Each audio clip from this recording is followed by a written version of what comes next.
Well, folks, hi there. Welcome to session 96 of the Tides of Chaos. I am your DM of Doom, Son of Asgard, or World Tree Quests here on TikTok, Twitch, and YouTube. And with me today, we have my lovely and my amazing cast. We have got Big Gilly Styles, we have got Ruthless Rogue, we've got Just Dan, and we've got Charlie 182. Oh, I don't have any housekeeping, so we're going to get straight into this. Guys, what the frickly frackly happened last session? Wow. Well, we basically told Blackett to go fuck herself, destroyed her guard, and now we're rifling through all the prisoners' shit so that we can run up and kick her ass. pretty much it. That's it down to a nutshell right there. Yeah. There was some really cool moments last session. My particular favourite happened to be that I give you divine permission to, as you would say, fuck shit up. I think that's honestly one of the best lines I've ever came up with in my life. There was also some really cool combat, specifically by our Captain Jacek, utilising that big old fucking pointy stick of his to some great effect. But ultimately, yes. Which one? Hold on, pointy? Nice. I feel like that's concerning. Well, you see, Dan, the thing plus about goat anatomy is, we're not going into that shit. Thank you.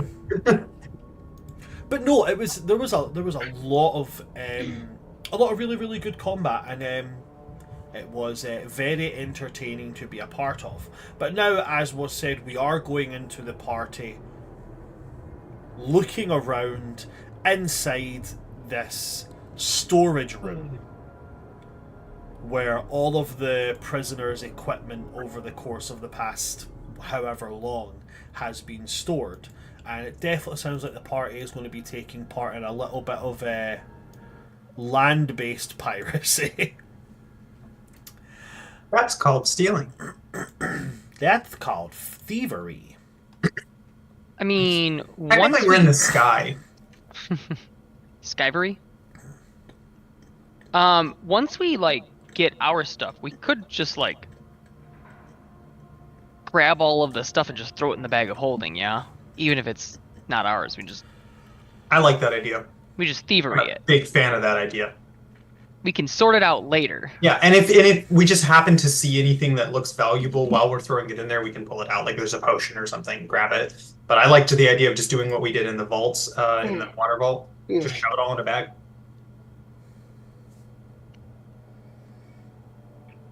But the point is Bran, we're gonna go look at this room and try and find our stuff at least.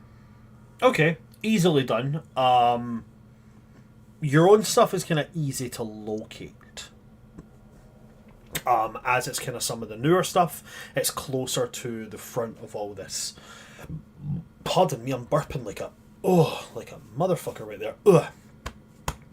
It's closer to the front than any of the other ones.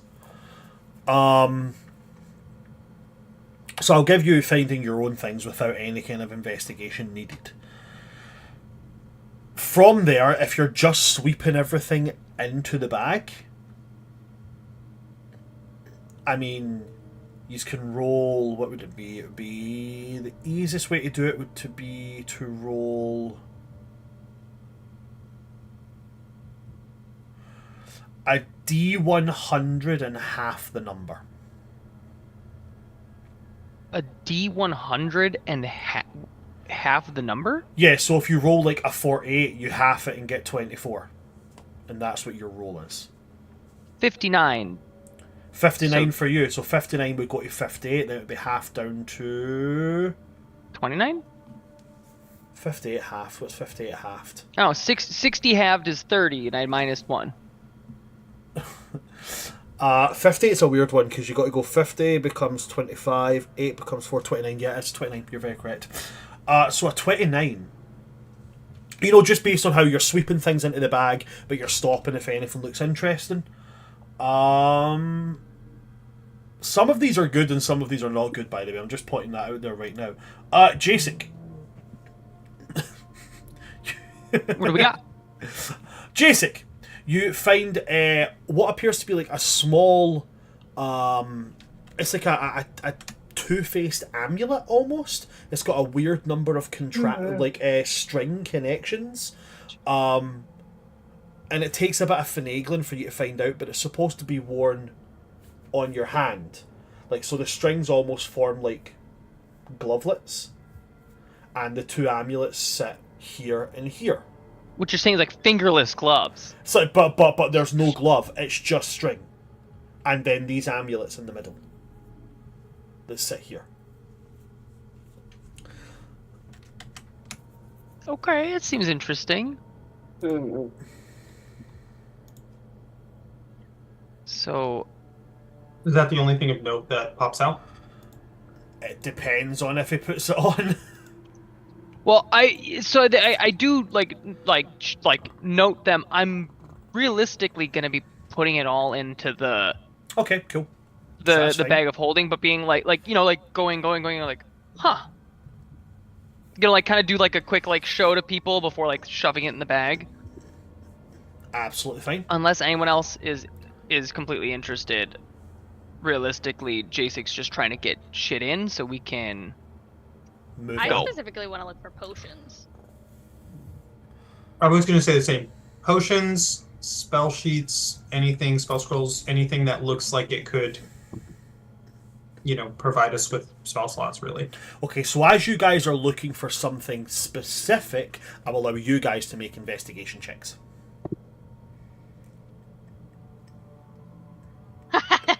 Not me. What did you roll, Ruthie?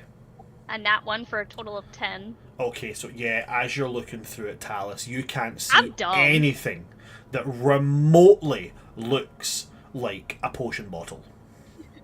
I can't see anything. It's okay. Just stand there and, Look pretty. provide That's what moral I'll do. support. Yeah. 15, not much better.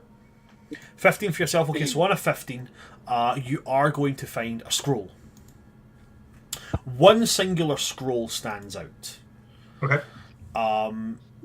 If you would like to read the scroll, you can. It will be an Arcana check to see if you can identify the spell and figure out what it's supposed to do and all that jazz.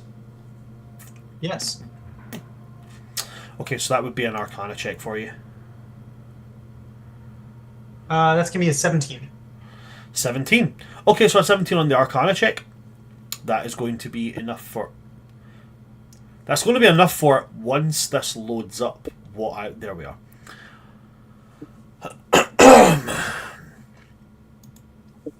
Okay, so Leonid, what you've come across here is a kind of a strange one. It's a spell scroll for a cantrip. Okay. Okay? And this cantrip, from what as you read it, and you begin to kind of make out like what the workings of it are, it is a cantrip that allows chains of light to spring up around a creature that you can see within the range, which you can see here is 120 feet. The creature has to make a strength saving throw, and on a failure, they will take, at the level you are at, it would be 4d6 radiant damage, and they cannot move or be moved more than whatever amount of feet you set away from the location that this spell was cast from. Essentially, you lock them into a place with these chains. It is called Luminous Shackles. Okay. But it's a spell scroll, so that's a one-time use then, yeah? Spell scrolls are one-time use unless you are a wizard. I don't have one. well, it's also got to be a wizard spell to be able to transcribe it. That is... Oh, do you know what, actually? That is true. Let me double-check something. How do...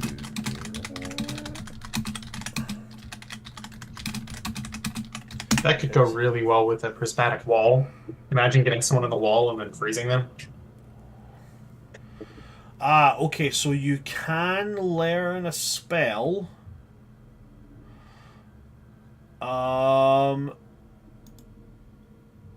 Okay, so you can learn a spell as a wizard. It's only wizards that can do it. And there's actually a lot more to it than I thought. For transcribing a spell into your spellbook? Oh, there's more to it than I thought. I thought it was just you have the spell, you copy it in. No, there's like a... No, you have to. It's time, money, and an Arcana check at 10 plus the level of the spell. level. Oh, okay, cool. You I can tell- love you- wizards, man. Yeah, I only play Great. I only play Necromancer, and I don't do that shit. I just take a 3-level dip into Paladin to become an Oathbreaker, just so I can get inflict wounds. Then I'm happy. But yeah, that's the spell scroll that you find. Cool. Any other potions or anything jump out at me, or just a spell scroll? No, just with the 15, you got the 15 is the bare minimum. So, Okay, cool. apologies. Silas, would you like to make would you like to make a check, or are you just sweeping the shelves? into the Yeah, bag? he'd be sifting through looking for potions or something like that. So you're looking for potions. Okay, cool. If you roll me an investigation check. Yeah. No, Silas is standing over with Callus, I'm pretty sure. That's a 2 plus 4, 6. It's pretty good. Six is Pretty good 6. 6 is not going to do anything for you, buddy. I'm very Oh, sorry. are you sure this is a pretty good 6? I'm Wow. very sure. It's like In fact, I would go so far as to say I'm positive. Alright. Wait a second. You're lost. He said it like it was a PAW positive. There's a kitty or a doggo. Yes. Right. That's exactly He what I found a meant. little pet for the ship. 100%. That's it. That's what happened. You guys have both found a new pet for the boat. It's just a mouse. Did you just call the ship a Plank breaker boat? a boat. It's insulting.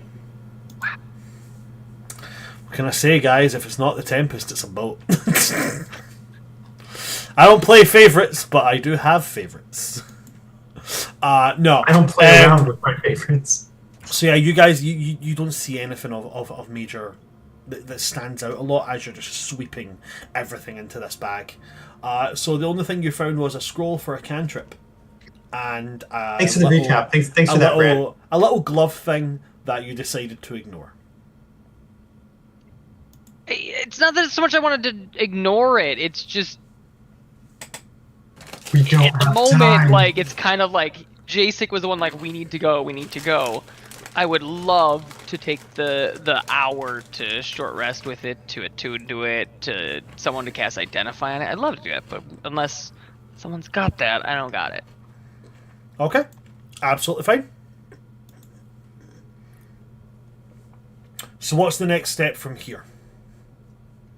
So can someone remind me? I know we interrogated a guard. Did we find out where Blacketh was?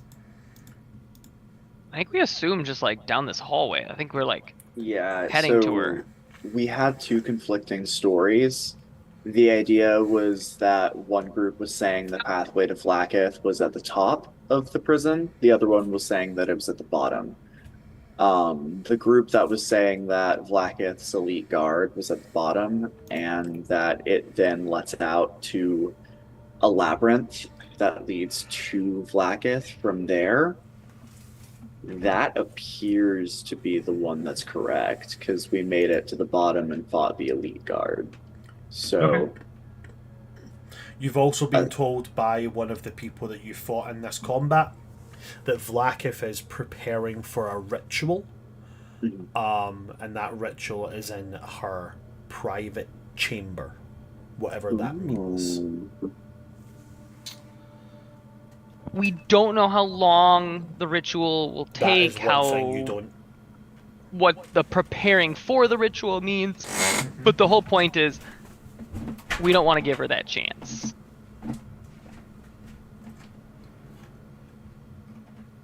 In character,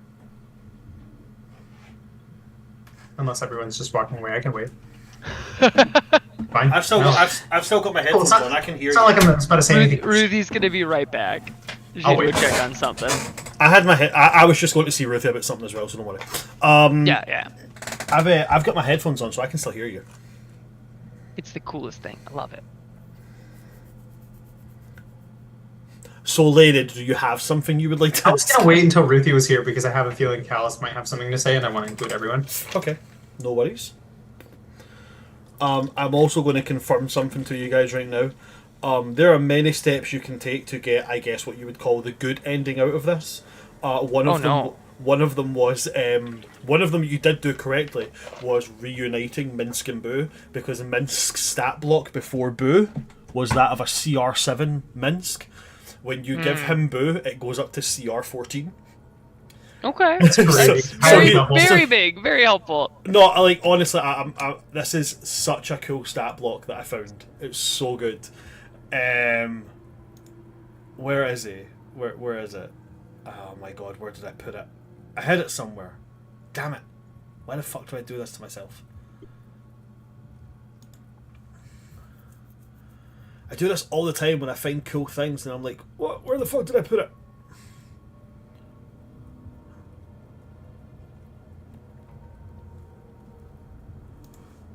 I know where I put it.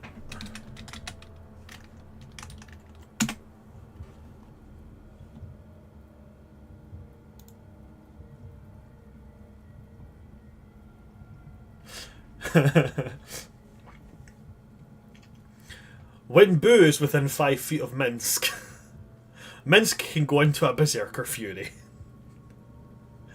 When Minsk is in a berserker fury, if he goes to 0 hit points, he can just keep going until he dies. He can't be charmed or frightened. He can make a single melee weapon attack as a bonus action. He's got resistance to bludgeoning, piercing, and slashing.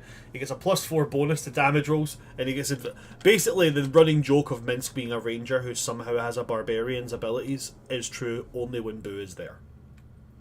Love that. That's pretty neat. All right, Ruthie's back. Sorry, Awesome. had to pee. Ruthie, you are back. That is awesome. So on the way, I don't know if we're all kind of heading that way, but Layden's gonna ask. So I could be wrong here, but I usually have a decent. I try and keep track of where everyone's magic is, and it seems like we're going to be running a little bit low. I do have the ability to cast that one spell that does a lot of damage in a circle, but that is the thing that kind of put us here in the first place. So rather than acting first and dealing with consequences later, I wanted to touch base and see how you all felt. Do we want to try and use that to our advantage or avoid it so we don't end up in the same place as we are in now? I would use it. Realistically, we're just trying to make sure that Blackith can't be banished like we banished the Bloodsinger, right? I mean, ideally we avoid banishing the Bloodsinger more than we avoid banishing Blackith, no? That is I guess. priority. I suppose. The funny thing is, though, we all have special powers and abilities that let us bend luck or fate. We never think of using those beneficially on our enemies, but we can. I personally would like to just kill both of them. Yeah, Same. me too. Obviously, that is ideal. Just the problem with this spell is there is chance of teleporting them somewhere else, and I want to make that well aware before I use it, and ask if that is something we're okay with or I can avoid, because I feel like if it happens to the Bloodsinger again, that's fate. We just let it go at that point. Wherever she ends up, the apocalypse can just start there. That's fine. Oh, what? interesting take. Otherwise, if it's going sour, we just maybe use it as a second chance. That's fair. Last So resort. should I start with that? Yes, and we try and Go pull for them it. out of it. Go for it. Sounds good. Who you're banishing the Bloodsinger again? No, not trying. More trying to kill them, but there's chance of them passing on that and being gone. Okay. Are you talking about your prismatic wall? The fancy, yeah. The really shiny one. It's just possibilities. Got it. Okay. Well, let's see how it goes. As far as magic, I'm okay. We'll see how it goes. I've got divine permission to fuck shit up, so maybe something cool will happen. You never know. I definitely spent my most powerful ability getting rid of Flacketh just now, but I'm not tapped out. I can keep going. Bran, could you send me the spell again that I got access to? The destructive wave That's Certainly. with your modifications for necrotic fire damage. Yep. Yeah. So it's specifically fire and necrotic. It does. Let's see. I see it. Destructive wave. Destructive is how I've typed that out because my stupid Irish fingers are too fat for the keyboard. Destructive wave, not the 2024 version. That's been tripping me up in all of my other campaigns. Yeah, I know. same. Making sure I'm preparing spells in the right edition and stuff like that. I have no idea. I'm on D&D Beyond, so who knows? If it mentions the word eminence, it's the wrong one.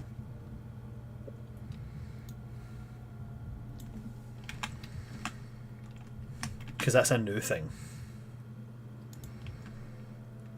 I have sent it to you, Rufy. Okay, cool.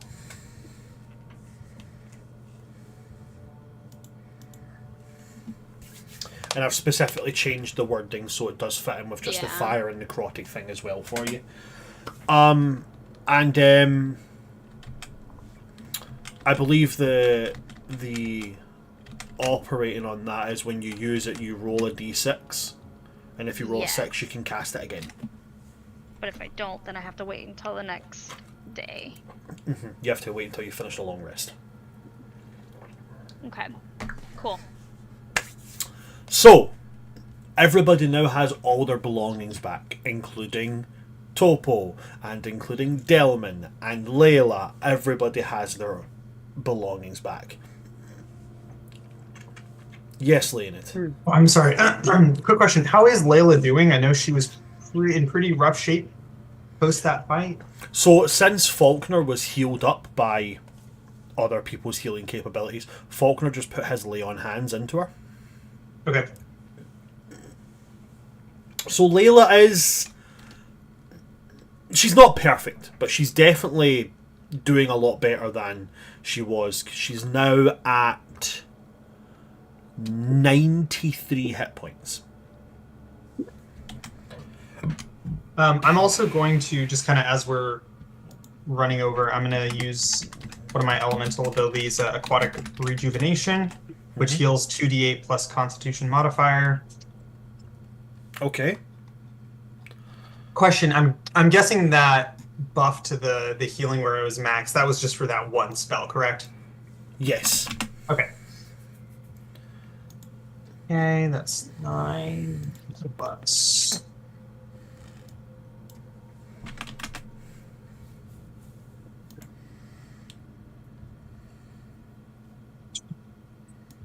Okay, so that's 16 HP. 16 hit points. Okay, so she now goes up to 109 hit points. Yeah. That's a pretty good number.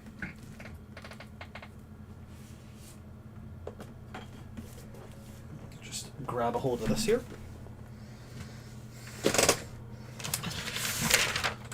Wacha. Nope, not that one. Other side. Potential.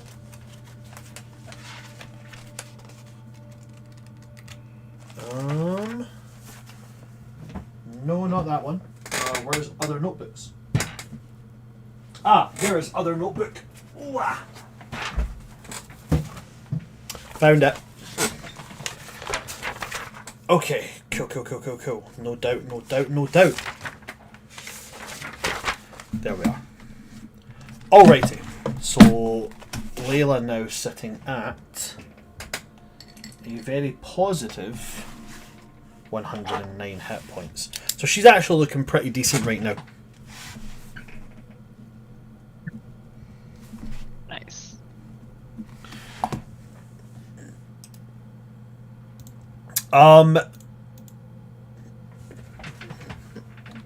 As your companions go in and they start grabbing all their armour and stuff, Minsk is going to take his armour, pull his armour on, pull on his boots and put on his wrist cuffs and such, and as he puts on the wrist cuffs he kind of bangs them together like, aha!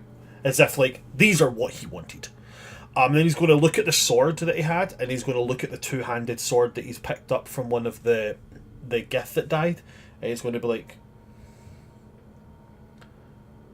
being perfectly honest, Minsk is more a fan of this sword than of that. Would anyone be adverse to Minsk keeping fancy space sword?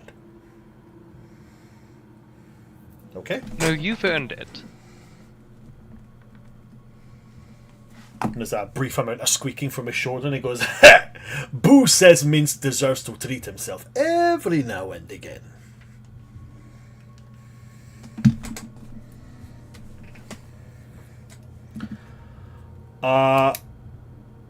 Layla's equipment really only boils down to specifically a huge maul. So she picks up this big two-handed maul and, you know, seems very, very relieved to have it in her possession. Delman takes a ring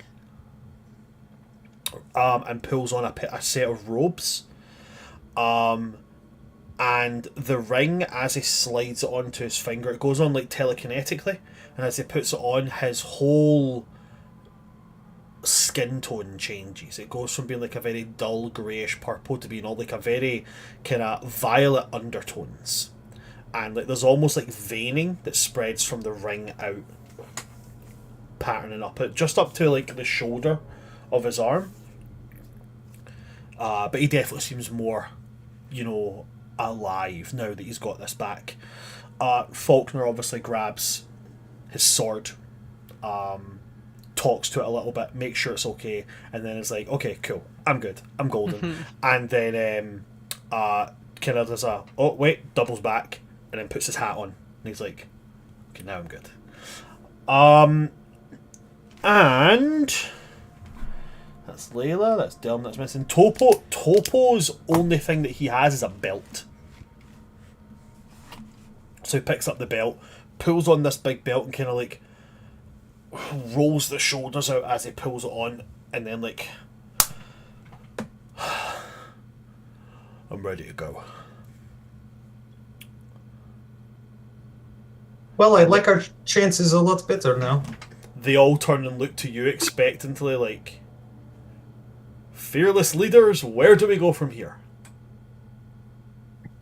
Turn to Jasek, just... Well, I think if everyone's got everything they need, prepare for a fight, and let's go murder God, Queen, Lich.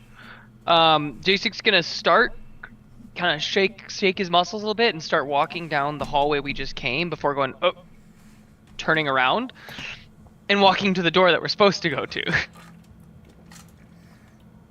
It's a test for everyone. So you do have two paths you can go from here. One is the big double doors you know lead outside towards this supposed labyrinth. The other one is the elevator that goes all the way back up to the top. That's what we came... Wait, the elevator's what we came down? Yeah, but it can also go up. Because we came from the middle, yeah. Oh, shit. We're going to the labyrinth to go in, because she's at the end of the labyrinth, yeah? Yeah, there's a portal that takes us to her personal chambers. No, there's a portal that takes you to her palace, and then you have to find the chambers. Gotcha. Then we're gonna head to the double doors to the labyrinth, Bran. Let's do that. Okay. So you move towards these double doors. Jasek, you give this big almighty push, and they open up, and the labyrinth is massive. You can see sprawling ahead of you. And it's none of this, like, hedge clippings and such. This labyrinth is built directly into the open, jagged maw of this floating, dead being's skull. Jagged passages woven of teeth and fractaled bone. It's you could be forgiven for thinking they were made of rock or smooth stone if it weren't for the fact that you look up and you can see the massive wide agape maw. And you can see the chains that are bound and that twist up in towards this floating rock, which, now that you are here at this particular location, rather than being outside of the main walls of this prison and such, you can now see as they trail up, there is a lot more activity around that, lots more, like, skiffs and even draconic activity, which point towards that being Vlaakith's palace. There's no way to just, like, go to that, right? If you would like to, you can certainly try and climb up the chains. That is certainly a possibility. Or you can try and fly up there if you have any way of flying. But there are aerial defences. We were stopped multiple times trying to bring the ship closer to it. I mean, what are the odds that they actually think people get to this point to just fly up there? And I do apologise. The portal does not take you to Vlaakith's palace courtyard.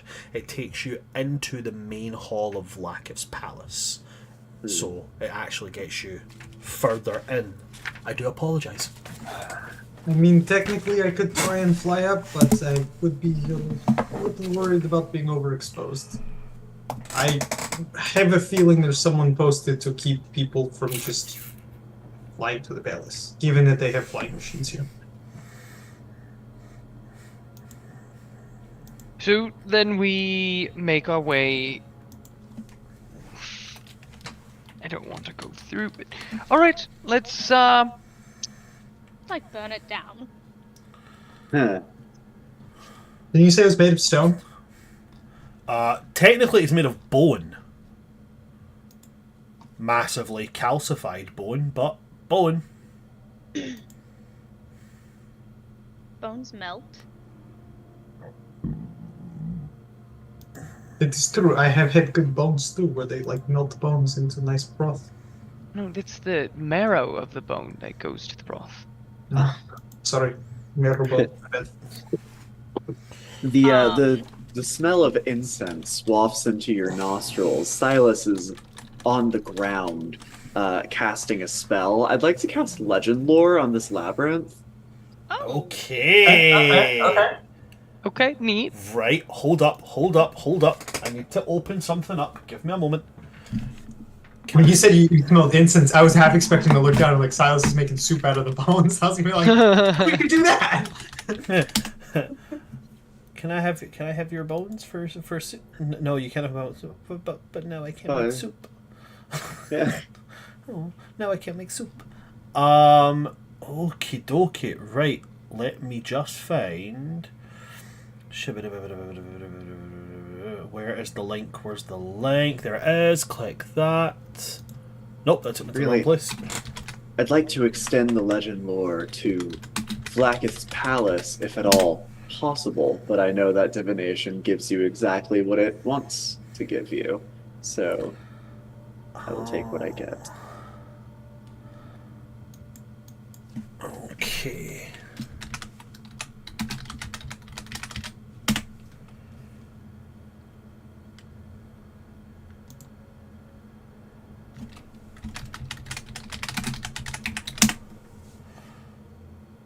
Why is this not coming up?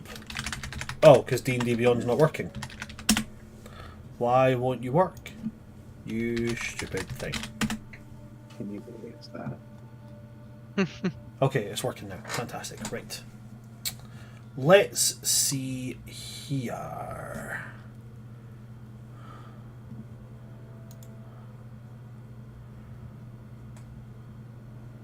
Right. So you're casting this on the labyrinth, yeah, and you wanted to Yeah. extend it to Vlaakith's palace. If and I can get that information. If it won't let me, that's okay. Okie dokie.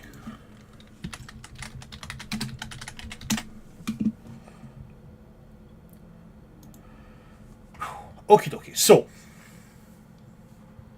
technically they're both connected. Yeah, I'm going to count them as one and the same. So casting it on the labyrinth will actually trigger it to the castle. Or the castle as you know it, or as you now know it through the legend lore. Castle Susurrus. Would you like me to spell that for you, or? Yes, please. Okay. Castle Cicerus. Castle More like Castle Sissy. S-U S-U-R-R-U-S.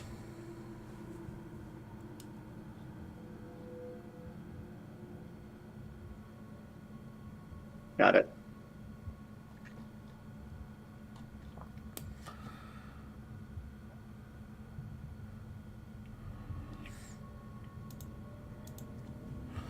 Okay. The castle in itself is built on 5 levels.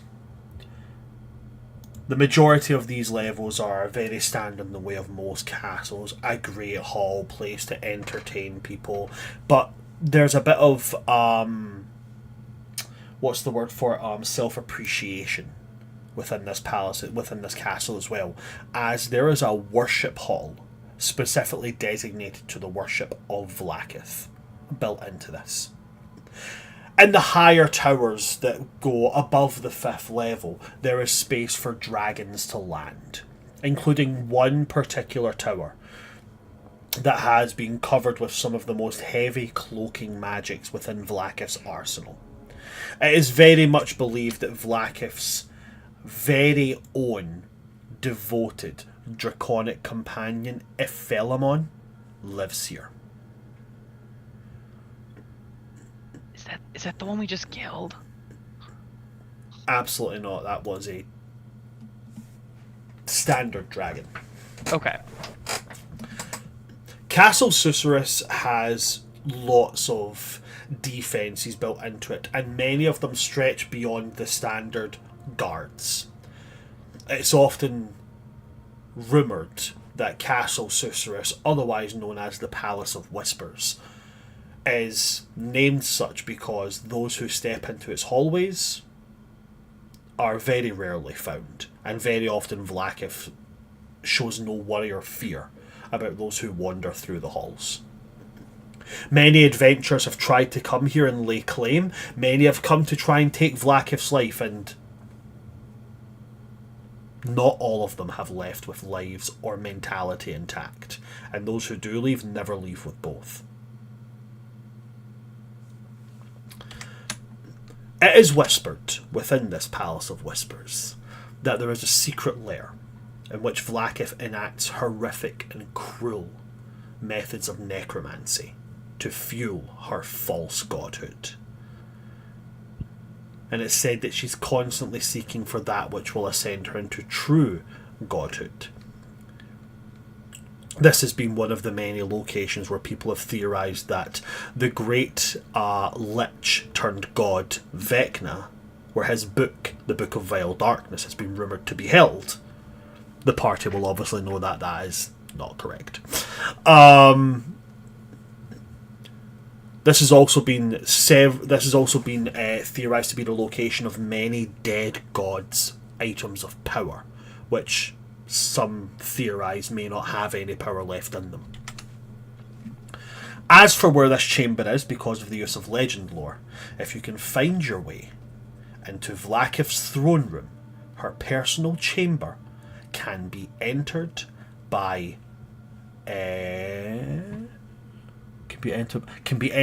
activating a hidden rune at the base of her throne, which will send whoever sits upon the throne into this chamber.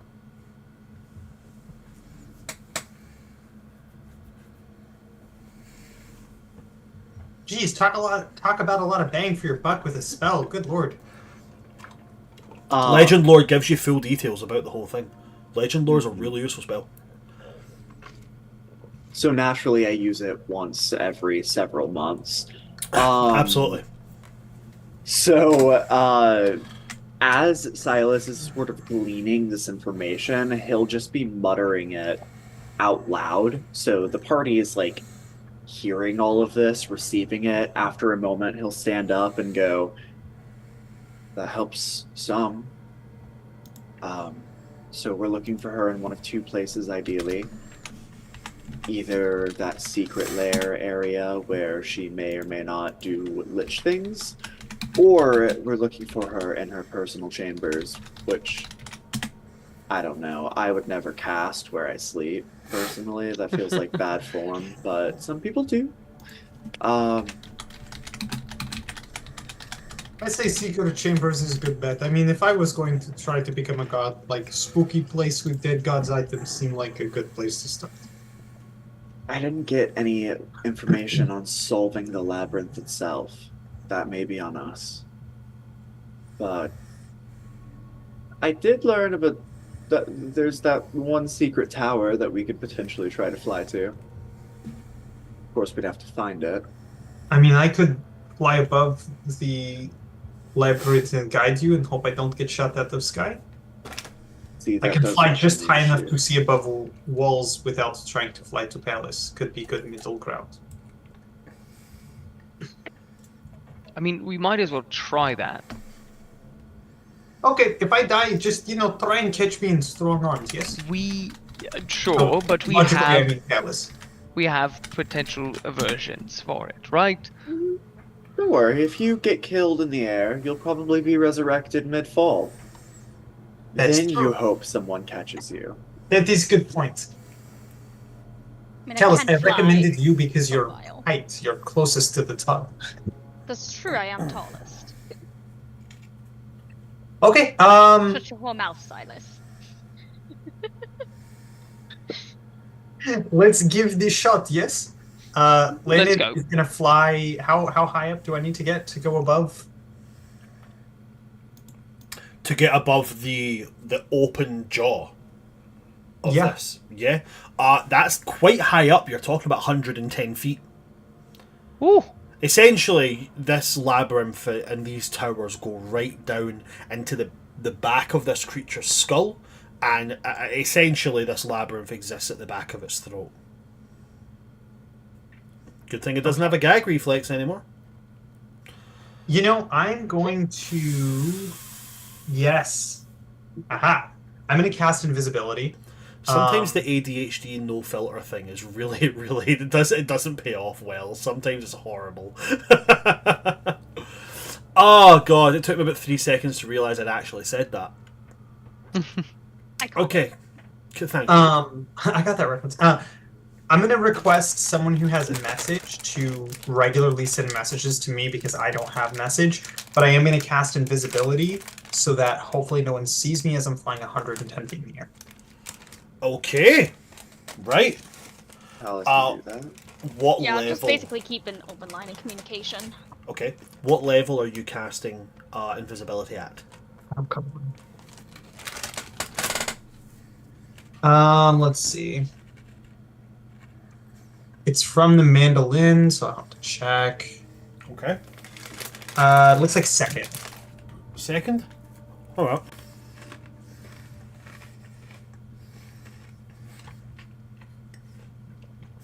After 110 feet, you exit this long dead god's mouth. Not only can you see the chains leading to Vlakiv's palace above you, you can also see the labyrinth below you, and you can see directly in the centre of it. You can see the portal.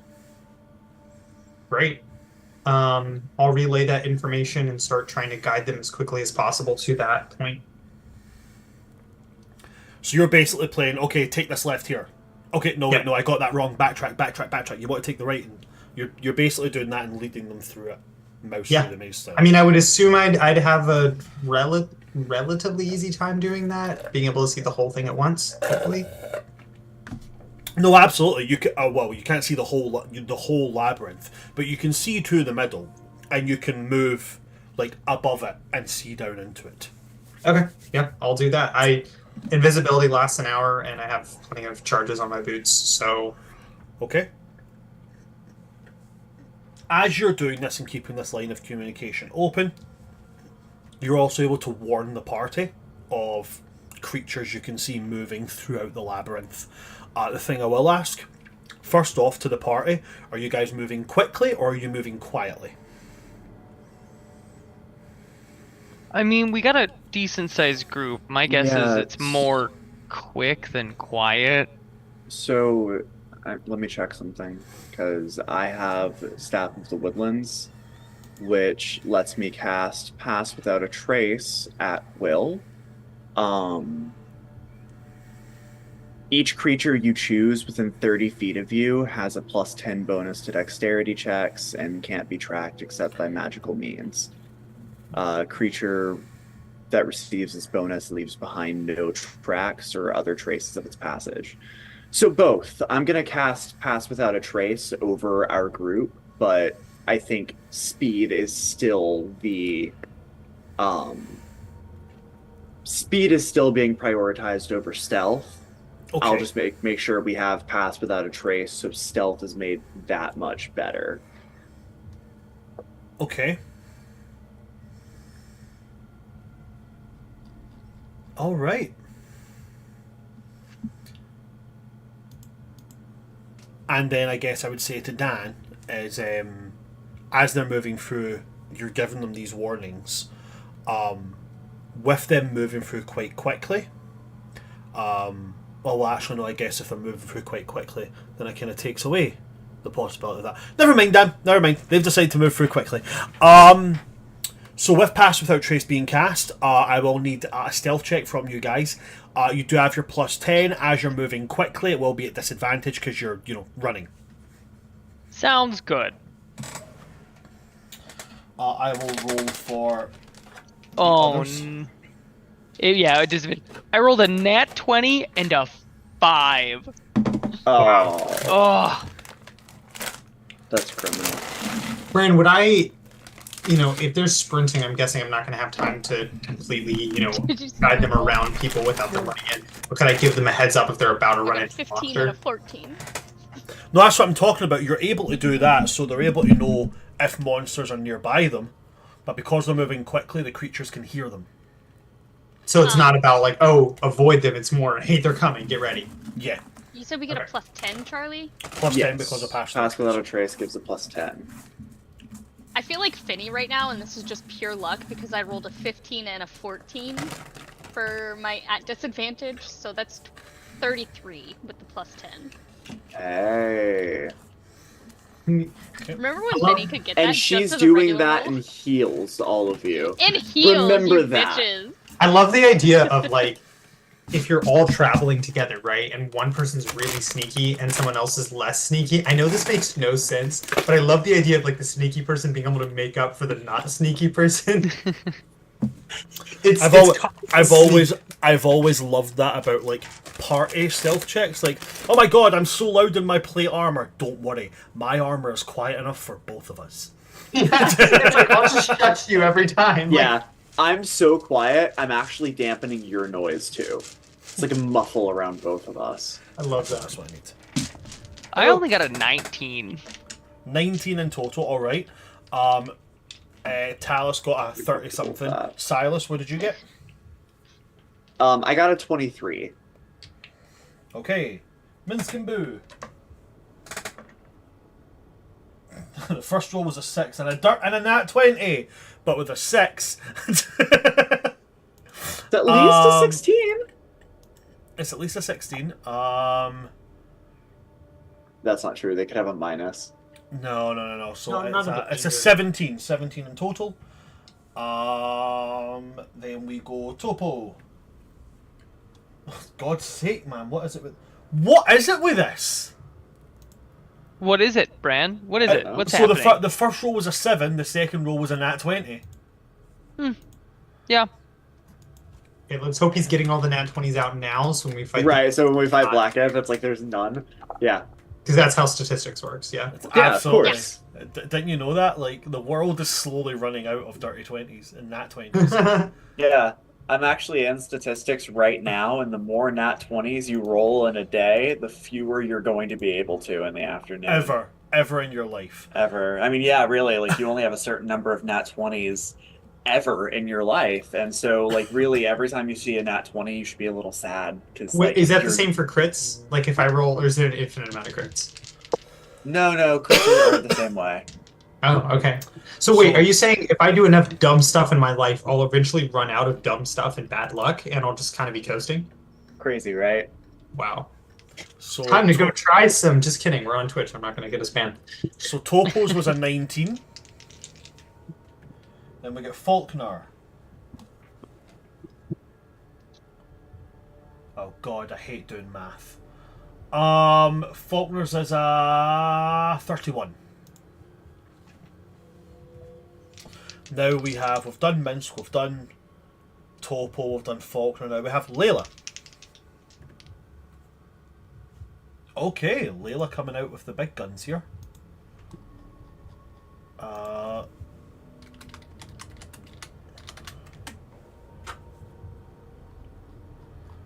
Layla's is when I find the bloody monster stat block for her.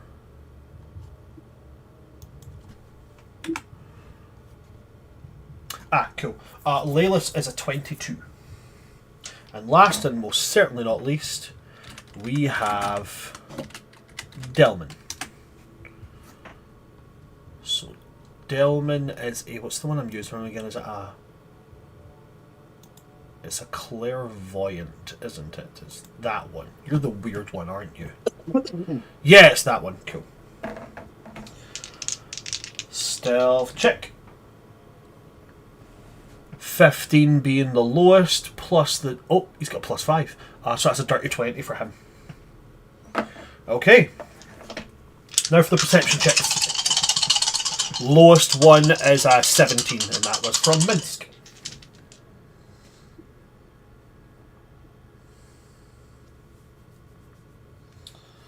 One, 2, 3, and 4. Okay, cool. So, as you guys are moving through this labyrinth, you're ducking and weaving, following Leonid's constant messaging from above Talus. Lioness? Lioness. Leonid.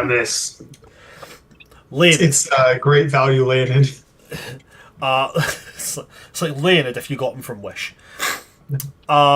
Leonid, as they're moving through, you see that, you know, some of these creatures kind of like look as if they pick up some kind of scent or some kind of sound from them, but then don't really kind of move to follow it. But then two of them, as they're moving through and they're getting towards the end of this labyrinth, two of them suddenly jerk their heads around and start moving through this labyrinth as if they know the passageways here. And they're coming for the party. You can tell that they're gunning for them. You can either, at this point, Leonid, warn them, or you can try and spur them on to move faster. Your call. I'll relay the information, leave it up to them. I'll be like, okay, you have two people inbound, so either get ready to fight or get ready to start running even faster. From which direction? Are they going to come out in front of us or behind us? They're going to come out behind, and you're in closed quarters. This is labyrinth passageways, so they're only 10 foot across.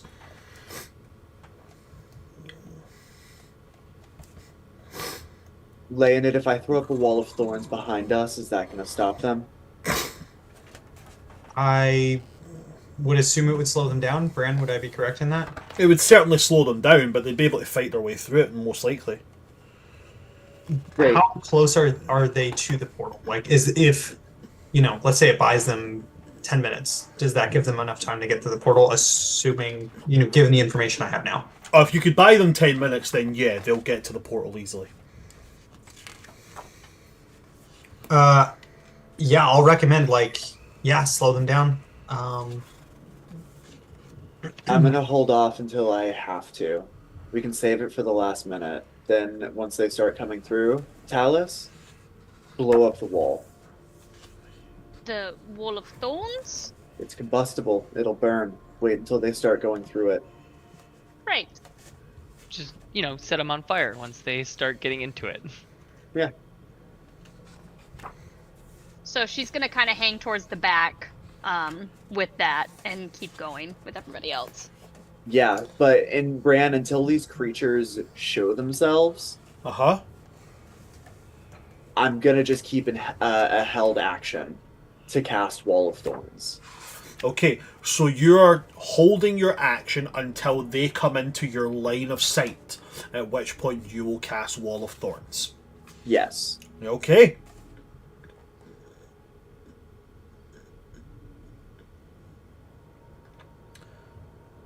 Ha! They're all invisible stalkers. Yeah. Absolutely no, absolutely not. Alrighty, cool.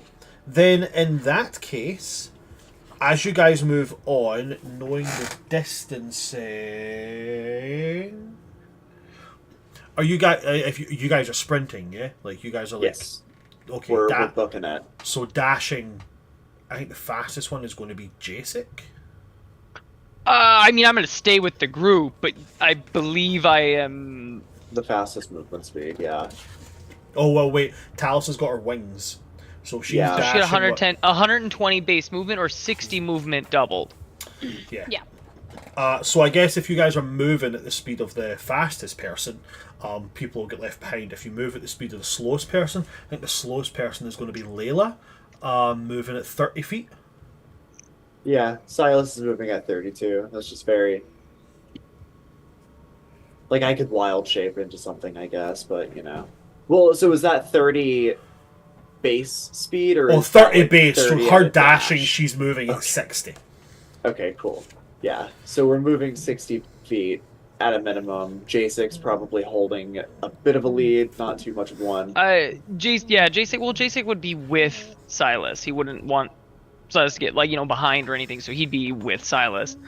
Granted, my move speed is 55, so... Oh, wow. Yeah, I'm kind of like, come on, let's go. I can walk a turn and then dash the next turn, and then walk a turn, dash next turn. Okay. As we're doing Fran? this, I think. Sorry, Layden. I was go gonna ahead. say, noticing Layla is slow as fuck. Can I kind of just be like, can I just hold you a couple feet off the ground and fly with you? Since when did you turn into a hillbilly?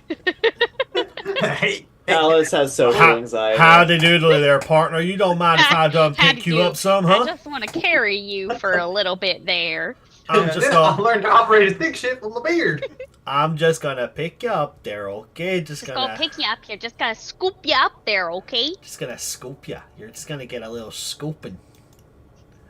Okay, cool. I can't go without making fun of the Midwestern guys. I can't do it. I'm just gonna scoop you up there a little bit. Okie dokie. So scoop her up. She's absolutely. She puts her hand up, and as you grab on, Talus. This is a Goliath woman. Oh, she a big girl. Yeah, she's I'm a into Goliath. it. What is your strength score? +1. No, your score. Oh, sorry. The total of 12. So about 12 or 12. Okay. Then make me an athletics check Okay. to see if you can lift her. Probably not. If I drop never her know. on her ass, yeah, that's an 8. I just drop her. So you lift her for a little bit, but then she's just too large. She is. I mean, she's 9 feet tall, verging into 300 pounds of pure muscle. Okay, for clarification, if we do manage to get her, will we be moving faster as a group? From what I understand, I think so. Who's the next slowest person? It would be Okay, me. so but I can she's fix that. she's 60 Well- foot on a dash. Which is the same as Silas. But Min- I was thinking like Silas Minsk piggyback at this point. Minsk is 70 foot on a dash. Minsk is 70. Faulkner's 70. Faulkner is 60. Didn't realise that. Yeah, Faulkner's 60 Really? foot on a, Faulkner Wow. only has a 30-foot movement speed. Okay, so you're all just slow. I But could just like eat ahead. Faulkner can dash and bonus action dash. Okay, yeah. Okay, so Faulkner can hold his own there. And Topo's 110. Topo's a mob. Topo's Topo's 110 feet. That one's good. Delman, he's flying. Does he have a 60-foot fly speed? Delman is levitating, and as far as I am aware, let's see. I'm fairly sure that he's quite fast. Oh yeah, he has a 120 dashing hover speed. Great. Cool. Yep. In that case, Silas is going to, as he's running, assume starry form of the dragon, start flying, and hook one arm under Layla's right arm, so Talus can hook an arm under Layla's left arm, Okay. and we can both just take off with her. Okay, so in that case, one of you can roll again with advantage for the help action. Let me. Yeah. I have nothing. Yeah, for no, strength. I'm a Goliath too. I have the carrying capacity of a large creature, so Oh wait, yeah, you have the I've got carrying this. capacity of a large creature, so I do, yeah. You don't need to roll. Also I have a 20 in strength, so it's going to be really high. Fairly simple. Yeah. In fact, like I may not even really need Talus's help. I might just kind of be able to. Let her feel So- included. No. Talus is just gonna be like, bet, go for it. Goliath friends, have at it. She's gonna look at the Goliath lady and be like, I want you to know, I'm fucking astounded by you. I am not strong enough. Layla's going to look at you and be like, this is a very strange time to be saying that, but okay, we can definitely talk more after this. Perhaps drinks? Hold on, is she hitting on me? Or is she just being nice? She thinks that you're hitting on her because of how Goliaths I mean, are. like, yeah. That's a little that's the whole thing of Goliaths. Like, oh, you're astounded by me? Oh, you must like me. Okay. And I slowly see Randuin disappearing from Yeah, the timeline. timeline's gone. Somewhere into the sky, Brandon just starts going, hey, any of you guys going see-through? Guys, No. I don't feel so good. Exactly. Welcome to the academy. Oh my Randuin God. Just starts disintegrating. Oh my god, You're gonna- Randon's just You gonna fall Parker into Randuin? Randuin's just gonna fall into Constantine's arms and be like, I don't feel so good. Mr. Constantine. While everyone's Flirting. I Yep. kinda want that to yes, happen now. while everyone's running, Brand, is there a point where I can be like, okay, left turn, left turn, and then fly down? Oh like- yes, absolutely, yeah. Okay. Can I, when I feel confident that like I can give them, 4 or 5 instructions that'll get them to the exit, can I fly down? How close are the creatures that are chasing them? Because of the kinda help and movement for Layla, the party is managing to keep a lead. Because these creatures, the reason it was worrying is because these creatures have a 70-foot dash. So with with Minsk now being technically the slowest, there's no gaining. They are just matching speed with the slowest member of your party. Okay. I'm still gonna go to where they are. Mm-hmm. How far back are they? At the point that Talus and Silas helped Layla move a bit faster, they would have been about 120 feet back. Okay. I'm gonna fly down to be basically on top, like 30 feet above them. Mm-hmm. What do I see? What you see, it looks like. Do you know what it looks like? Funnily enough, have you ever seen the TV show Ben 10? Yeah. Have you ever seen Humongousaur? Yeah. Looks like that, but if he was spikier and he had a head that's a bit more like a triceratops. Okay. And is there 2 of them? There's 2 of them, and they're like fighting each other to get into like the space. They are full on, heads down.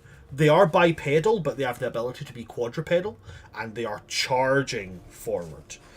You've never seen creatures like this, but they are actual creatures. If you're interested, there's the artwork of them. Terrifying. They're kind of funky. That's kind of dope looking. Yeah. It's kind of cool looking, isn't it? I'm gonna. From what I saw, I was like, it's a rancor with a club. Awesome. Yeah. They are moderately intelligent rancors. Cool. I'm gonna cast Hypnotic Pattern. And what save would that be? So that's gonna be a Wisdom saving throw, but because I got my handy dandy little mandolin back, it's gonna be at disadvantage. Okay. Because it's to charm them. So. Well, one of those is a nat 20.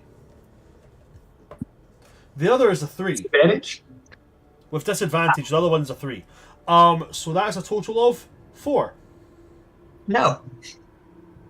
Oh, is this to charm them? No, Yes. it's not. It is to charm them.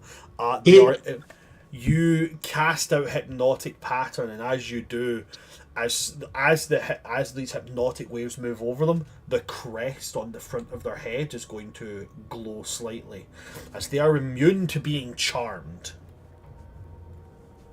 Okay. Actual stat block, not me just being a dick. Actual stat block. These are really cool, actually.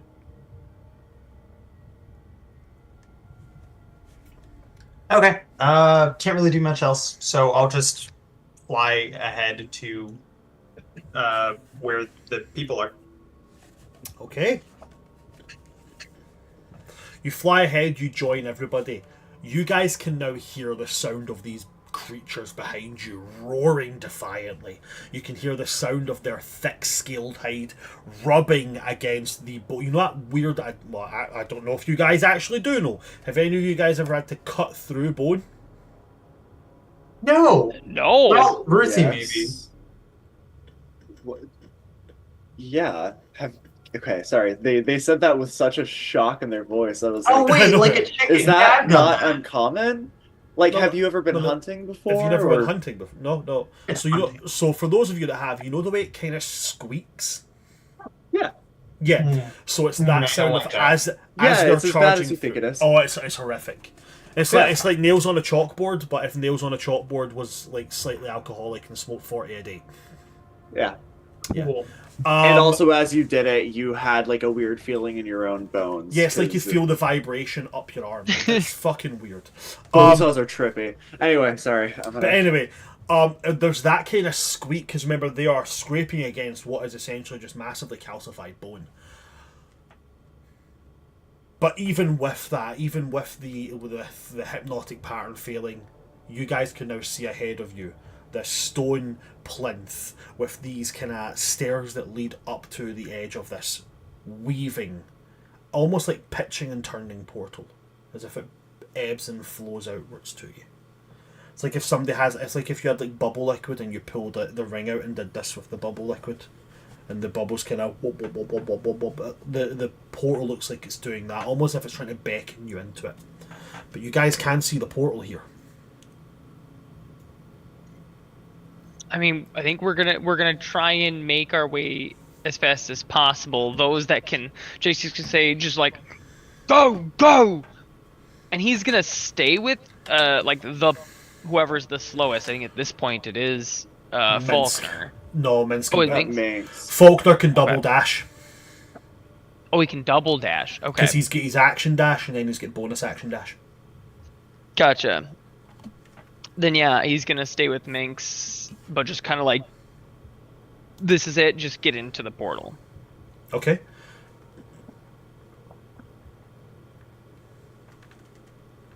Then, with that, Delman, Topo, Layla are all going to go through the portal.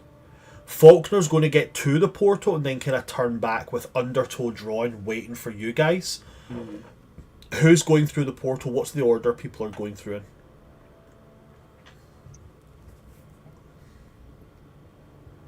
I'm gonna hang back so that, like, if I'm needed for any kind of attack, I'm here. I'm ready to go. So I'm gonna go ahead and Alice is gonna dash kind of- through. There's Yeah. not much else I can do here. So So Leonid, you fly on through the portal. I know Jacek is basically keeping pace with Minsk in order to get him through. So then I guess it would be Silas and Talus who would be the next options.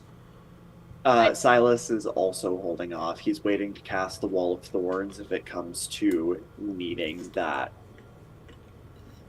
So like I've said, they're going to be 100 feet behind you at most times because they're keeping pace with Minsk. So realistically, it's just waiting until Jacek and Minsk get here. Okay. Okay. So with that, with Jacek keeping pace with Minsk, eventually you guys are able to get to the portal, and with Leonid already through, there's just 5 people all of a sudden turn and throw themselves in varying degrees of height and such through this portal as Jacek, Minsk, Silas, Talus probably the highest because she's flying, and Faulkner somewhere squashed in the middle because I think he's at this point in time the shortest. Aw, buddy. He's only like We 5 love a foot. short He's, king. he's only like Short 5'9". hold on. I think Leonid's shorter than that. Yeah, but Yeah, you're but not you're here. already through the portal. Oh, that's true. Minsk is canonically 6'3". Silas is a Goliath. Jacek, how tall is Jacek? He's taller than he's over Well, 6 foot. I think Jacek he think is he's 6'4" because he 6'4", was yeah. like 5.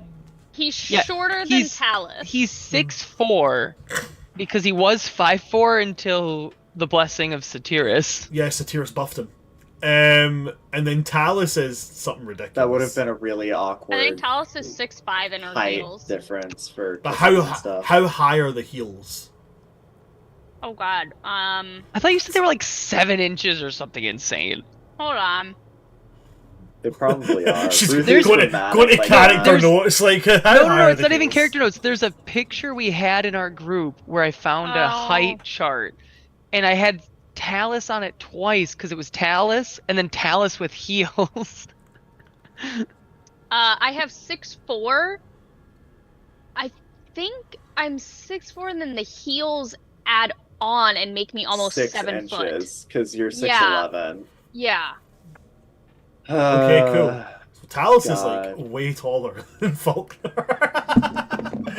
I thought it was Even 6'4". without the heels. I thought it was 6'4" with the heel. Oh, that's kind of cute, actually. We love a short king. We're here for it. I mean, he's 5'9". I don't think that's a short king. Like, Compared to 6'4", I mean, listen, I Go don't need any fuck more yourself, of this. Ruthie. I don't need any more of this. I'm 5'7". Stop. Okay, I'm cool. 5'4". So you guys crash through the portal, and you find yourselves in this. The volume changes instantaneous, and it's almost in itself deafening. Because the place that you end up in, you know, funnily enough, being called the Palace of Whispers, is eerily silent. Don't like that. But it's echoey. Like Talus, you getting up, the sound of your heels on the floor. It's like it's like if you were walking in those heels through like a Catholic chapel. Oh, okay. Incredibly echoey. It's very, like, badass. It's giving Bayonetta, kind of. Like, yeah. I've never played a Bayonetta game, so I can't confirm or deny. But you know what? I'll take it on. I'll take it on my council's description. I'll take theirs. There's everything here is like black obsidian, marble, silver filigree every now and again, but everything is dark. This grand winding entry hall, and there are grand staircases that lead up to the upper layers of the castle. directly ahead of you as you've arrived within the main atrium, the main hall. Directly ahead of you there are what would be two, or the Githyanki version of doors. But it's wide open. They got doors too, guys. Yeah, but their doors kind of like swivel open like this. But ahead of you, you can see, as I described, these doors, they are wide open. And through and ahead of you, you can see there is a large, incredibly well-lit room. And there appears to be a crowd gathered. Oh. What kind of crowd are we talking? Like they're there for, you know, like a Taylor Swift concert crowd, or is it like a... Definitely within my world, Taylor Swift is a Githyanki. It's not actually Taylor Swift, it's Taylor Swift. Taylor Gift. But no, they are... It's like a long walkway. And they're on either side of it. But there's also like platforms built into the walls where they're standing up there as well. And all their heads are turned looking at you.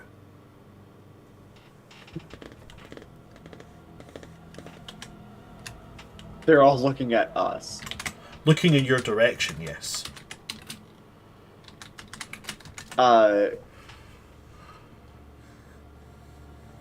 Smiling wave boys. Jason like looks up to them, looks like, you know, I had something for this. Fake godhood? No, I mean like a really, like I was thinking about what if we came in here and we saw her or someone and was like, saw Aegis looking for the bathroom sort of thing. But it was better than that. Jason's gonna look back and is like, will you give us a moment? Where's Leonid? So wait, I see everybody else but Leonid. Vlaakith isn't there though, right? She does not appear to be in this room, no. So it's just a crowd of people. It certainly just looks that way. Leonid, my time has come. Fireball. Whoa! Civilians! Jeez, can we get through one day without a war crime? No. No. I'm kidding. No. But it would be funny. Would it? Yeah. Would it though? Would it? Yeah, it would be funny. It would. Really It funny. would. A little funny. Can I make like an investment? Who are these people? You know, do they look like commoners? They look like nobles? You can certainly make an investigation check. Got to figure out what straps to pull on these boys. 16. On a 16, every one of these people you're looking at are Githyanki. Oh, They look like rich Githyanki. All kinds of Githyanki. Rich, poor, young, old. oh, now I remembered. It smells like trouble, but you can't smell it without a nose. No, that's not it. I got this. Follow your it's- nose wherever it goes. No, that's not Leonid? it. Damn it. Get ready to run if this doesn't go well. Leonid, Yes. your spectral disembodied voice. No Ah. one can see you. Actually, when I cast prismatic wall, or prismatic Hypnotic pattern. ability. Yeah. Thank you. Sorry. Bran, I'm gonna cast Detect Thoughts, and reading through it, I can detect the surface level thoughts of creatures within 30 feet of me. So I'm gonna kind of cast it and search through the minds, just all very surface level. I'm not probing, of the people closest to me. Okay, none of these are within 30 feet of you. Then I'm gonna move up. Okay. Do you go inside the hall? Oh. How far away are they from me? The entrance to the hall itself is about 50 feet away. You could get away with picking up the surface level thoughts of a few of them if you stood at the doorway to the hall. I say we all stand at the doorway while we read thoughts and then figure out. Yeah, how I'm we're gonna doing. not go in the hall, but be like right there. And she's also gonna be very careful to not like appear threatening. Okay. Okay. You step up to the door. You don't enter the hall, you stand right on the edge. You cast Detect Thoughts. There are no psychic registers here at all. These are all the people that she ate. Other than your party members, except Delman. You can't feel anything coming from Delman. Oh, wait, actually, nor can you feel anything coming from Boo. Oh! Don't love that. Talos is gonna be like, so you know how we make the joke of head empty, no thoughts? No, really. And she points to everybody, like, kind of grazes across the room with her finger. Head empty, no thoughts. And then she's gonna look at Minsk. Is Boo visible right now, or kind of tucked in? Boo is visible on Mince's shoulder and just kind of doing that little hamster thing of like... She's gonna look at Boo and just Boo looks like... right back at you. What are you?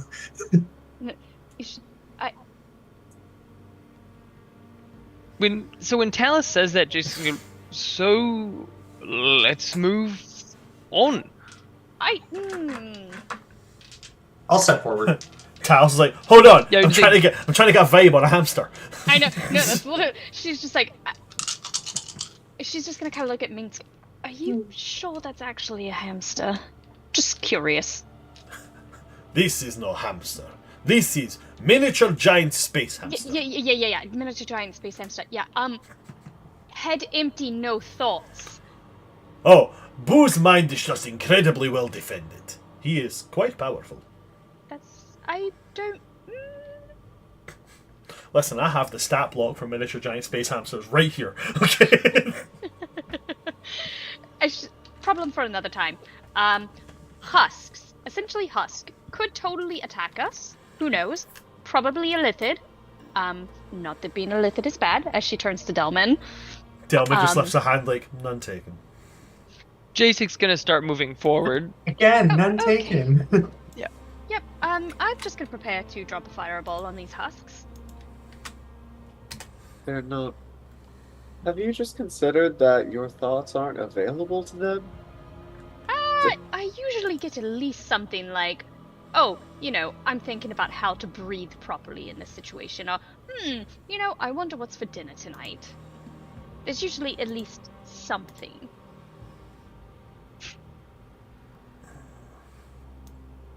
Just saying. Everyone's Let's walking go. forward, so yeah, whatever Yeah. happens. Moving forward, Bran. Okay, as you Is step there any forward, reaction?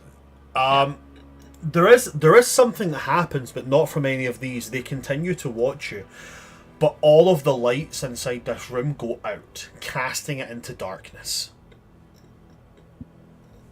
The only thing that creates any form of light is the eyes of these husks, dead and Ooh, that's silvery. spooky. But nothing, no sound, no nothing. They just watch you as you guys or walk / click clack your way through this hall.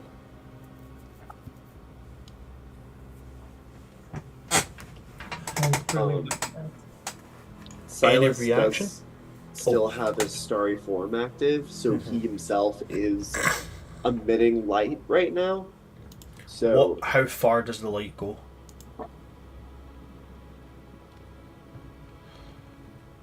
I believe it's 20 feet. Bright light in 10 feet, additional 10 feet of dim light. Okay. So 20 feet.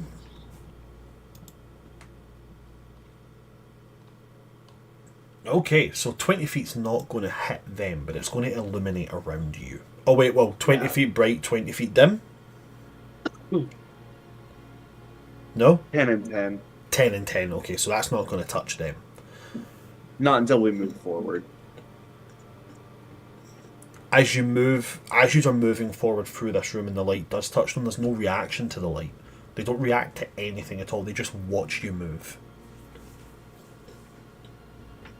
until you get about halfway through the room, and one of them is going to just you hear its mouth kind of like creak, Oh. and it looks and it says, "I didn't expect you to get this far."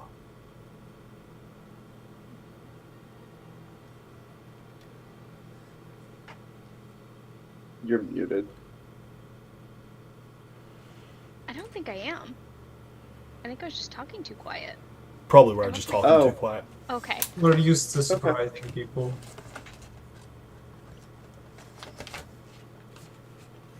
I Yeah, believe like that. right now. But I also believe that you are in over your heads. I'm Blackett. I'm a lich. I know your secrets. Really like what you've done with it. No, I know your secret. Many adventurers have come through here seeking my head. Yeah, well, did they know you're a lich? Talus is a rare a rare breed of adventurer. I didn't sign up to be a hero. I found out you're a lich and I'm eager for death. Let's do this. It's such a cute kitty. Sorry. Get out of kitty. Just my little. Oh yeah, no, I wasn't kidding. Like she actually does that to. Okay, Blackett. cool. I want to make Right, that okay, very cool. clear. That's what I wanted to. That's what I was just about to clarify. Yep. There's a very, very slight chuckle. But this chuckle doesn't seem to come from the mouth of this talking gith. It's much throatier. And it seems to resonate around the chamber. Less of like a ha ha ha and more of like a really deep, throaty rumbling. And then Vlaka's voice just goes, "So you have found that which has been hidden." It wasn't really hard to piece together when you have a room full of people who are all brain dead. Didn't bury the lead that well. They're not brain dead. They are Tiskalath. Honored sacrifice. Given to extend the life of their queen. Your lich food. Got it.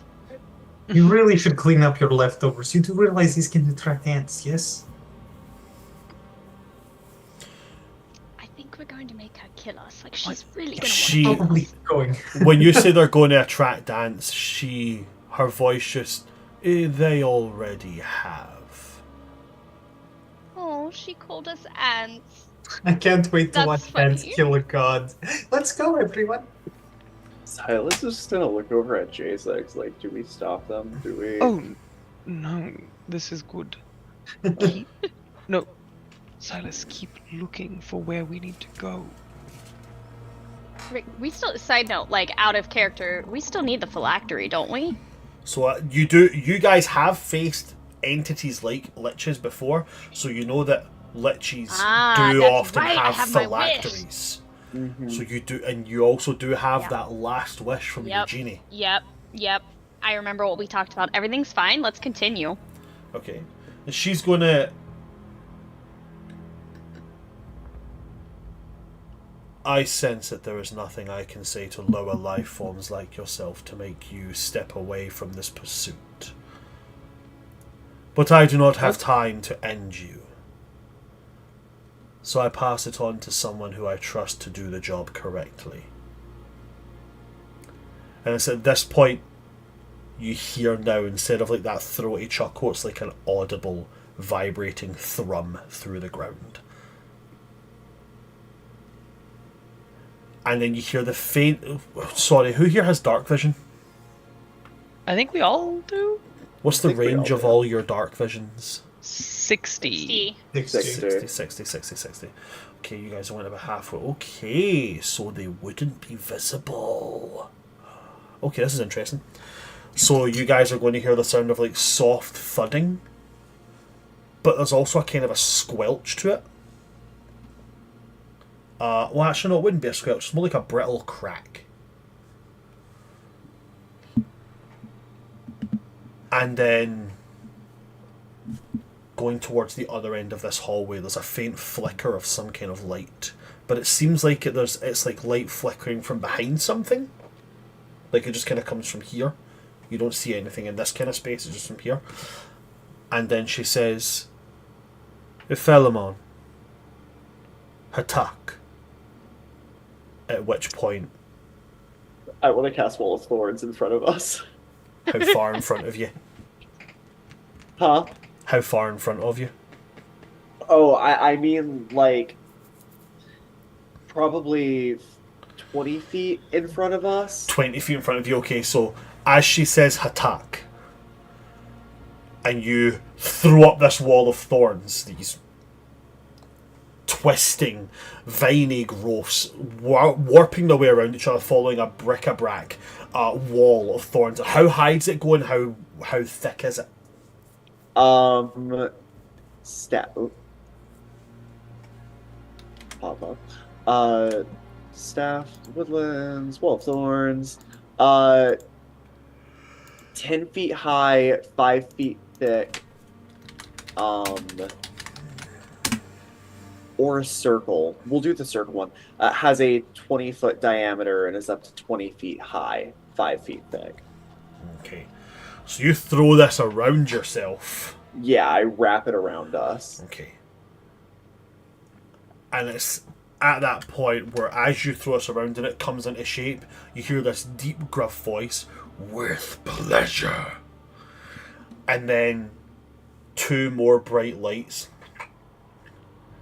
And you see why there's no light coming from here, because this maw opens up and a dragon is going to spew a vomiting volley of this red. And like dragon fire is not like flame, it's almost like napalm. Like it's like liquid. As they unhinge their jaw and let loose this torrent of fire. This dragon is an ancient being. An ancient red dragon, so it is. This is a gargantuan creature.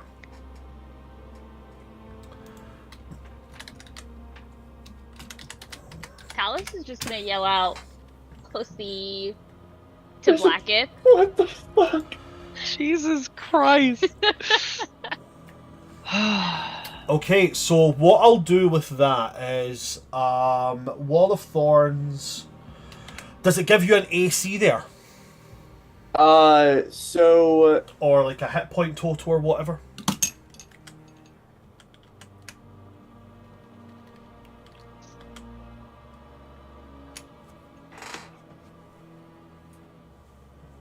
It just says, so the wall appears within range on the solid surface and lasts for the duration, which is 10 minutes as I concentrate on it. So it is thorns. Yeah. What I'll do is I'll give you guys advantage.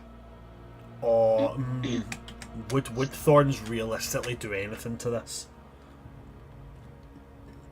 Depends on how much he moves in the wall of thorns. I Right? think if it's a liquid, I would assume that it would at least slow. You know, if it's that kind of burning thing. Okay, like it's, so in that case then, yeah, I'll give you guys advantage on the saving throw, but I'm going to need everybody to make me a dexterity saving throw. As this ancient red dragon uses its fire breath. Everyone around me gets +5. Do Faulkner and J6 bonuses stack? They don't stack, unfortunately. That's It's okay. whoever gives the highest. So That what was is yours, Jason? J6. 5. Yeah, so you give the highest. Talus. This is just fire damage, right? Same as It the is. previous dragon. It's just a dragon's fire breath, yep. Cool. Talus is just gonna stand there.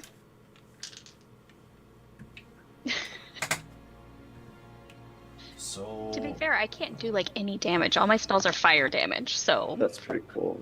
me and the dragon can't hurt each other. still me. Shall we just kind of distract it while we try and find this thing on the throne? We're pretty sure that it's not in her personal chambers. We're pretty sure it's in her ritual chambers specifically, And which that's not where it teleports us if we do the throne thing. the throne takes us to her bed chambers. Takes you to our private chamber. Oh, what's the likelihood of us winning against Well. an ancient dragon and then Blacketh back to back? Anyone? Not much. Charlie, you're taking stats. How are we looking? Everything's fine. Listen, if you spend so much time worrying about the outcome, you miss the journey. That's Yeah, Are you ready to very start praying true. to your gods Death, for like you know? a divine strike? So we'll go here for this one. Let's, Ooh. oh, I can ask my okay. dad if he wants a dragon and just be like, hey dad, why don't you just snap this dragon to your realm and Can I keep it? pray? Yeah, I'd like to pray as well. Hold on, just As a minute, above guys. and below. I'm just calculating who has and who hasn't saved.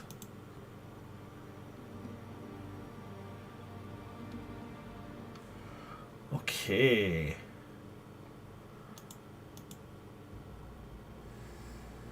I want to cuddle our child. Okay, cool. So,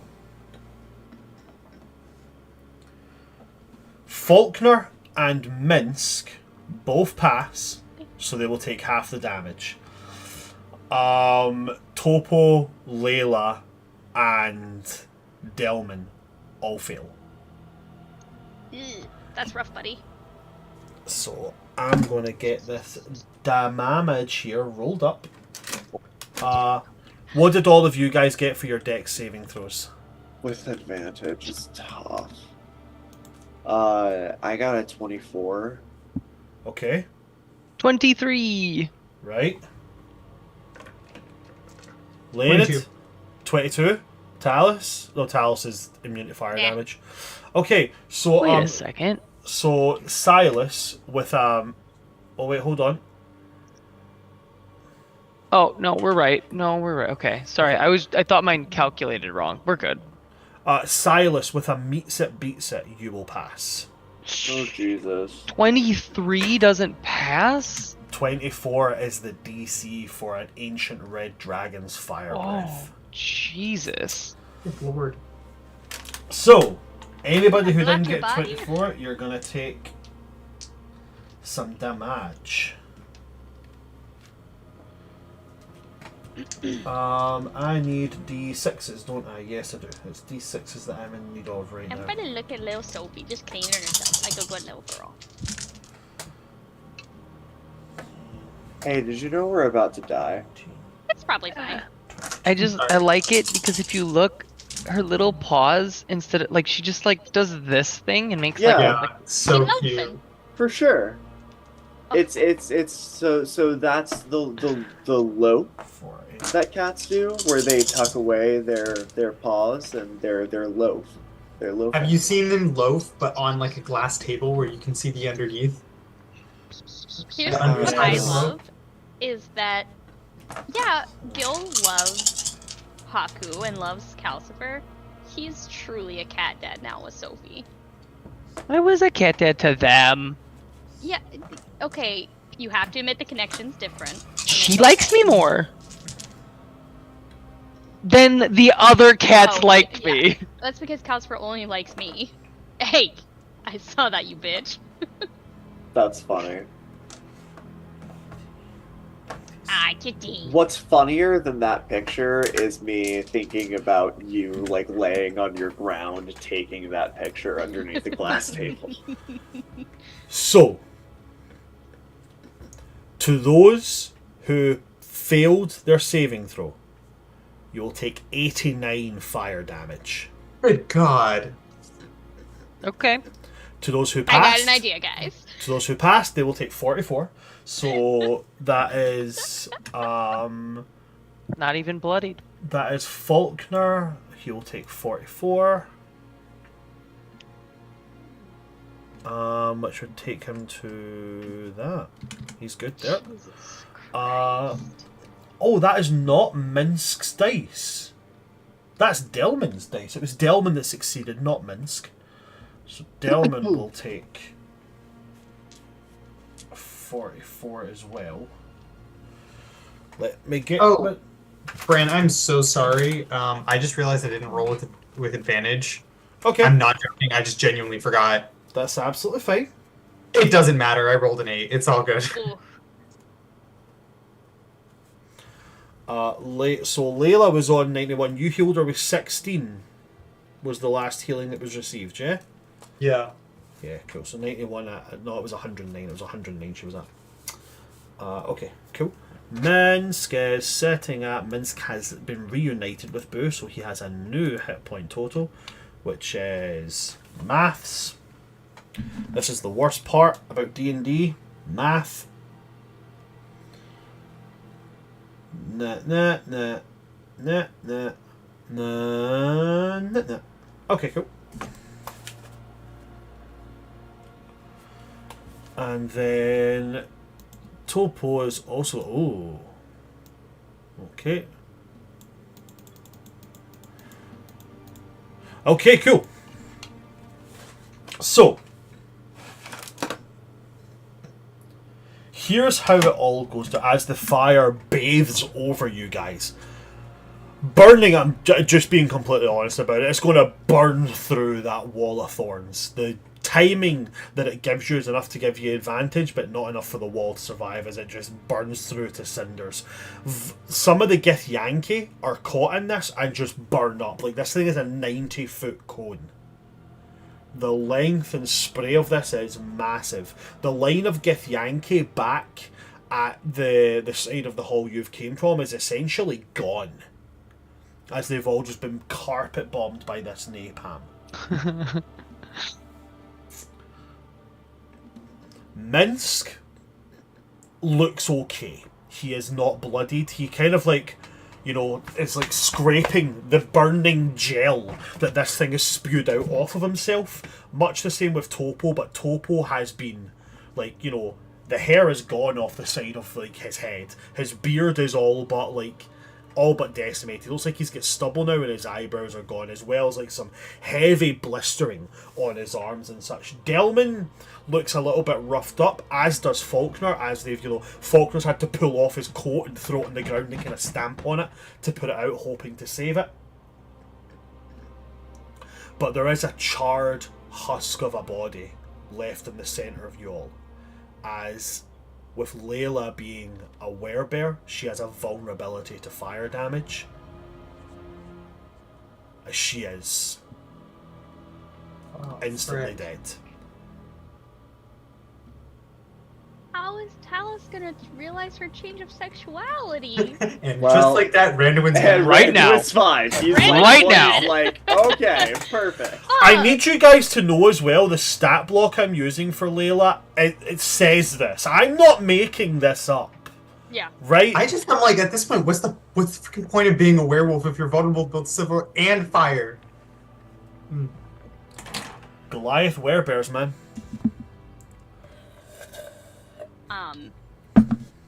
Real quick, as Talus kind of sees the charred body, there's really no specific ritual, I guess, for Erebos' people, but kind of she's basically gonna pick up a vial out of her bag and throw some of Layla's ashes in there, with like the intent of, okay, I'm gonna take the ashes to kind of spread somewhere for her. Okay. And then with that, we're going to go to our 15-minute break. Oh, We're going to go to initiative as soon as we come back. let's do it. Don't go anywhere, folks, as we are going to be facing off against Ephelimon, the first of the dragons that succumbed to Vlaakith's command. Don't go anywhere, and we will see you guys after our 15-minute break. I gotcha.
Hello, everybody. We are back, and we're about to roll initiative. If everybody could please pick up your d20s, give them a lovely little kiss and cuddle, and then roll them, because it's combat time, baby. Bran, are you still able to see our rolls in D&D Beyond? I'm fairly sure I can if I open up the Oh, okay. I can roll in D&D Beyond, or you said pick up our die and roll them? Do what you want. I trust you guys implicitly, so you can do either or. Ruthie, should I roll Mind Flare dice? Go for it. See how they work. All right. I'm gonna call this. Wait, no, we're gonna do this. We're just gonna see. That's the D12. I still got the D20 right here. Oh, the D12 didn't roll high. Let's see what happens. We're going for it. That's a 16. 60's pretty Dirty good. 20. Dirty 20. Dirty 20's not bad. Pretty good right there. 28 for me. 28 for yourself.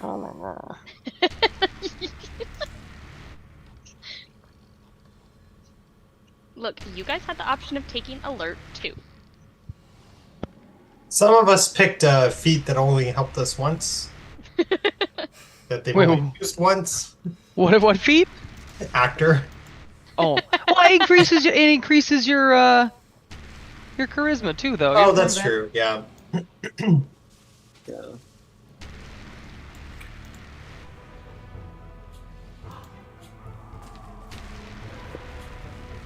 Okay, so let's get some dice rolls.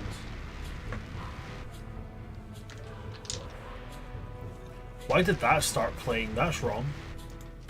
What started playing? Just some music started playing. I was like, that's definitely not the music that should be playing in this encounter. Okay, so I need to roll for no, I don't need to roll for 5. There's one less. Wow, Bran, really? Can I bring that up right now? I mean, Sorry, hey, let's guys. be realistic about the situation. Can you guys hear me? No. Yes. Okay, well, that's fine. I mean, Charlie doesn't need to hear me anyway. And then this. Oh. Okay, so did anybody get above 25? Ruthie, what did you get? 28. Sorry, Talus, you're correct. Talus. Okay, that was a 28. Did anybody get between 25 and 20? 20. Bang on the 20. Let me just jump to here. I don't need you for just now, so you can go away. So you got... You didn't get 20. You fucking... Okay. It's a dirty 20, yeah. So then after Talus, it's Faulkner. I forgot that one. I thought he had less than what he did have. So you can go away. Topo has a +2. And Topo rolled that, so he doesn't get that. Okie dokie, so... Oh, wait, I'm forgetting someone. I'm always forgetting something. Okay, cool. No Freya, my gummy bears. Go away.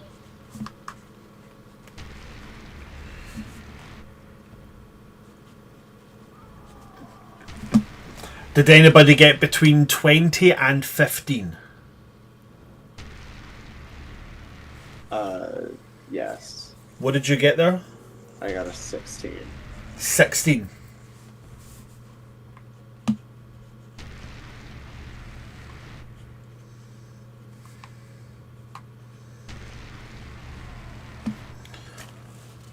And then between 15 and 10, you got 12.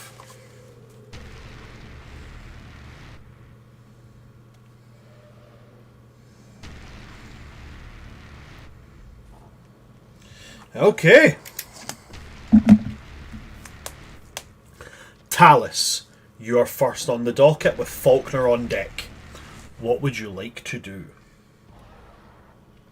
That's great. That's cool. Here's the thing. I don't want to fight another fucking dragon because these motherfuckers can't survive this. I can take all the fire it's got. The rest of them can't. So she, after, like, she's still kind of kneeling after picking up some of the ashes from, Layla. Uh-huh. So she doesn't stand up, but she looks at the dragon, and she's just like, fuck. And not out loud, but she thinks, kind of being like, hey, Dad, do you want this, like, super cool ancient dragon for your domain? Because you should totally just snap it into your realm and get it out of our way so I can go kill Mom. Come on, Dad! Diabol's voice is going to find its way into your head.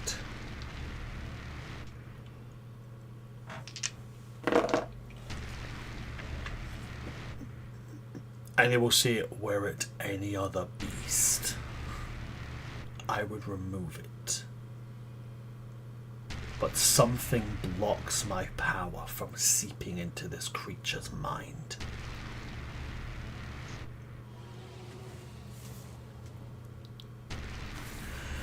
However, what he can tell you is that this specific thing, this power, is not an object, it's not an item, it's nothing like that. This creature is not charmed.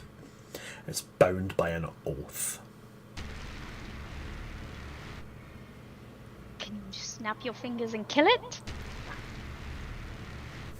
And then in her, like, as she's saying this, like, she's kind of implying, like, I'll make a deal with you, if that's what it takes.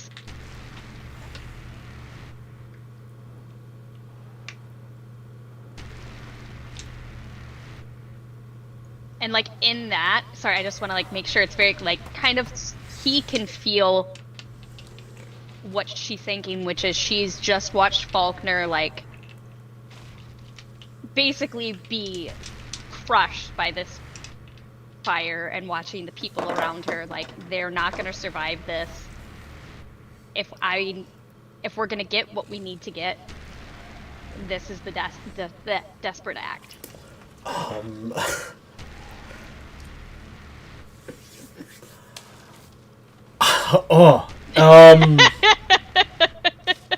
Sorry, I can see in your face that you did not expect me to have Talus make a deal with the thing is, I want to break so many rules right now. Do it, do it, do it, do it, do it! He's a devil. That's exactly the problem. He's a devil. They're bound by rules and laws. They can't break them. Is it against the rules to kill a dragon? No, but it is against the rules to make deals with your own blood.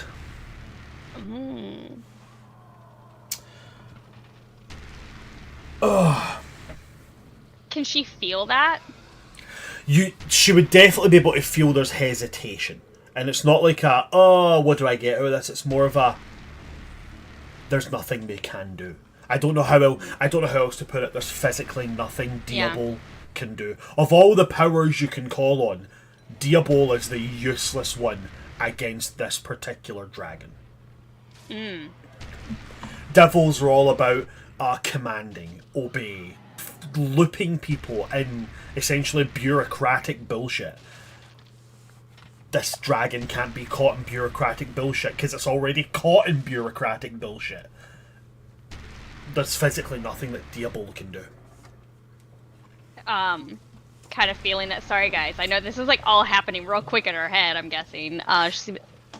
Should I reach out to her? And she's implying Glacia.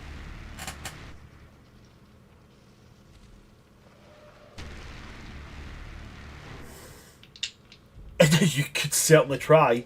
Again, it is your blood, but it's not your. But that's much further back. So. Yeah. But that would be a. that would be verging into using your action to do that. So this one I kind of give you on this is talking. This is kind of the free thing. Yeah. Doing it with a second person, I would say that would take your action.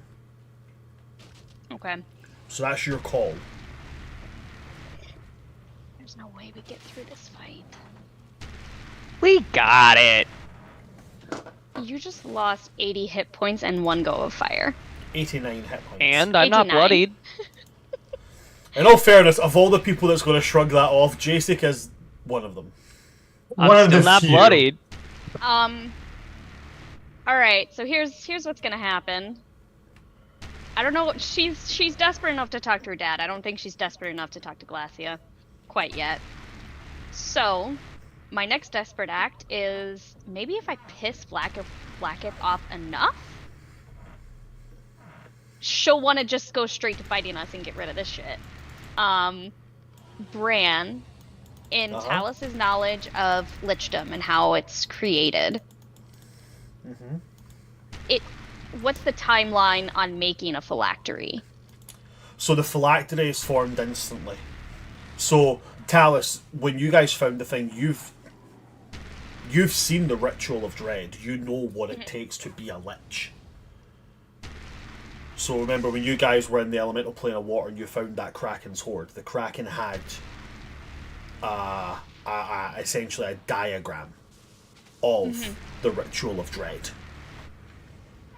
The ritual of dread informs taking, I think the highest level is a superior healing potion, pouring out half of it, spilling the blood of an innocent, truly innocent, cold-blooded murder of a truly innocent, draining their blood, using their blood to fill the remaining half of the potion, whispering your darkest secret into it and then drinking it. The moment that's done, an item that you designate at the point that you drink this becomes the new housing place for your soul. So it would have been made instantaneously. But she can't just make a new one. Oh, it's nigh on impossible for a lich to make a new phylactery. They would have to essentially go through reattaching their soul to something. It's much easier to just become a lich than it is to rebuild a phylactery. Okay. And there's only one. As far as your knowledge goes, with most liches there is only one phylactery. Alright. The only exemption to this rule is Vecna, because he has ascended beyond standard lichdom. However, you don't know if Vlaakith's the same. You don't know that.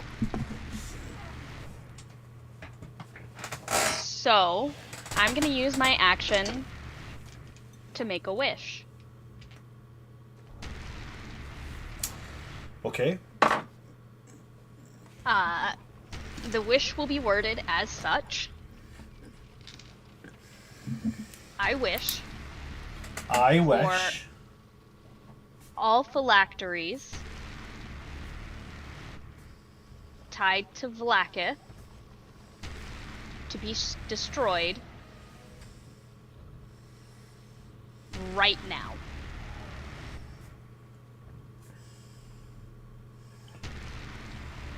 In this exact moment. So don't fuck with me, Genie. Okay, I'm so telling you. Yeah, sorry. sorry, go ahead. What were you going to say, go? No, you're good. Okay, so bonus action to rub the lamp. Yep. Genie comes out, looks at you, takes a look around at the situation, and instead of that usual kind of jovial, quite joking nature this particular genie has, they lock eyes on you, and they have this kind of... There's this kind of unspoken link of like, this wish isn't getting used to free me, is it?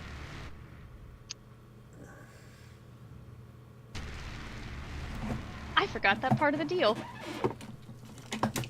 Give me an extra wish and I'll free you. After That's this. not how that works! Sure it is. But they just kind of give you this smile of like, it's fine.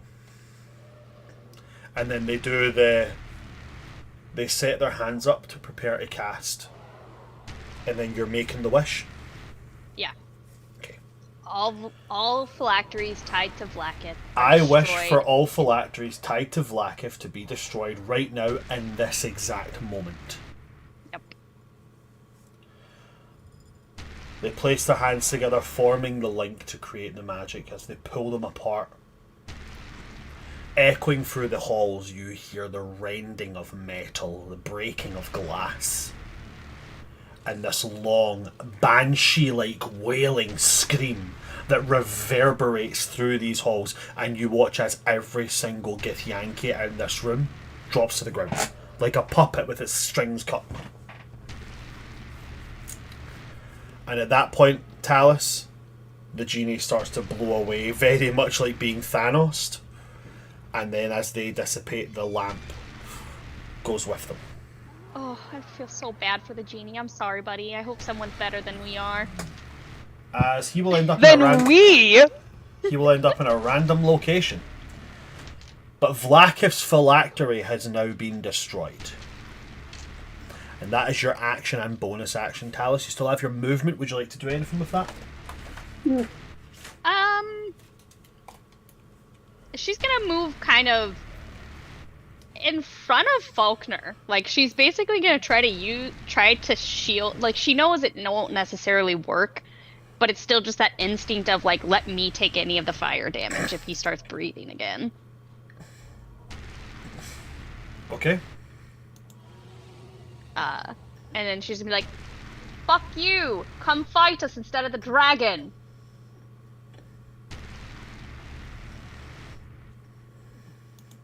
That's all. Okay, it's going to move to Faulkner's turn.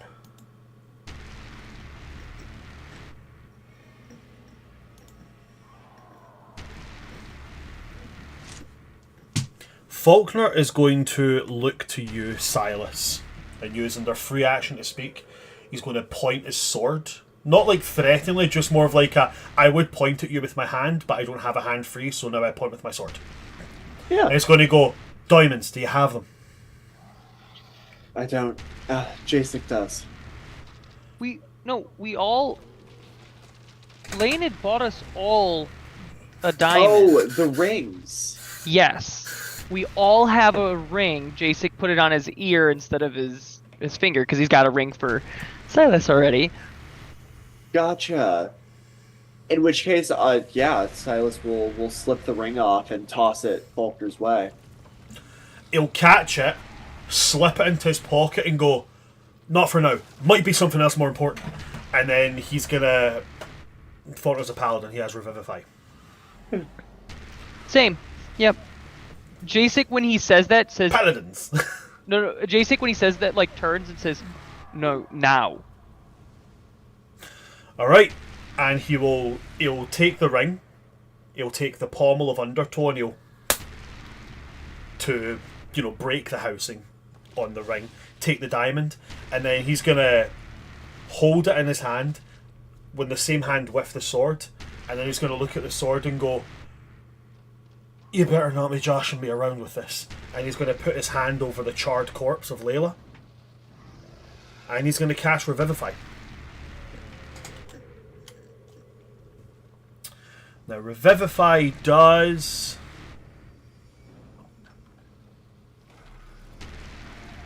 Revivify does what? Okay, so it doesn't restore any missing body parts. That's fine. She's just been burned, so she's fine. We will say that the ashes that Talus took will be from her hair. The creature returns to life with 1 hit point. Yep. So, Here's hoping I go before the dragon. Layla comes back in with 1 hit point. And that is Faulkner's entire turn. Yep. Bonus action I'll count it as a bonus action to break the ring. Action to cast a spell. He still has his movement speed, I suppose. But he's not going to move after doing that. As Layla comes into it with, as the flesh starts to fill out on her bones. restoring what was like essentially her basics of clothing and such. Her armor is gone at this point. Her maul is unscathed because it's magical, and she kind of that is not supposed to happen yet. And Faulkner's just going to kind of, oh, that was my first time doing that. I feel sick. Am I supposed to feel sick? And that's going to be the Faulkner's turn. It's then going to go to Minsk, and Minsk is, of course, going to charge this creature. Before they do that, they're going to bonus action, and they're going to Berserker Fury. As he talks to Boo. And then he's going to go in and he's going to take his 2 swings with his sword.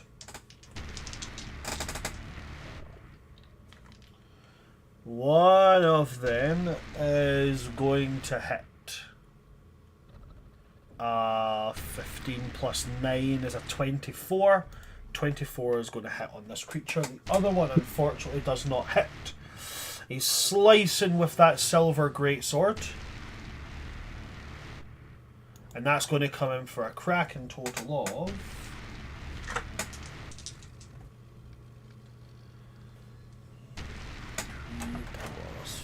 He deals 10 slashing damage to it.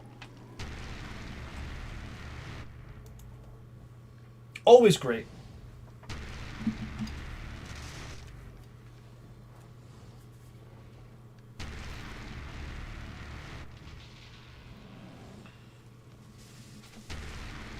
Okay. That's all that Minsk can do. That is his whole thing. At which point we come to initiative count of 20, which of course includes Jacek. So Jacek, you are first. Jacek is gonna turn to Layla. Mm-hmm. I'm gonna use a 4th level spell slot to cast Banishment. And Jacek's gonna just go down to her and say, "You're going home." And is gonna cast Banishment on her. She gets a chance to resist that, doesn't she? I mean, if she wants to. Goliath nature. "You're going home" is what I tell her. Okay. So what's the saving throw on that? Where is... Pretty sure it's wisdom. Or actually, it might be charisma. Yeah, I think it's charisma. I think it is too. Where's my saves?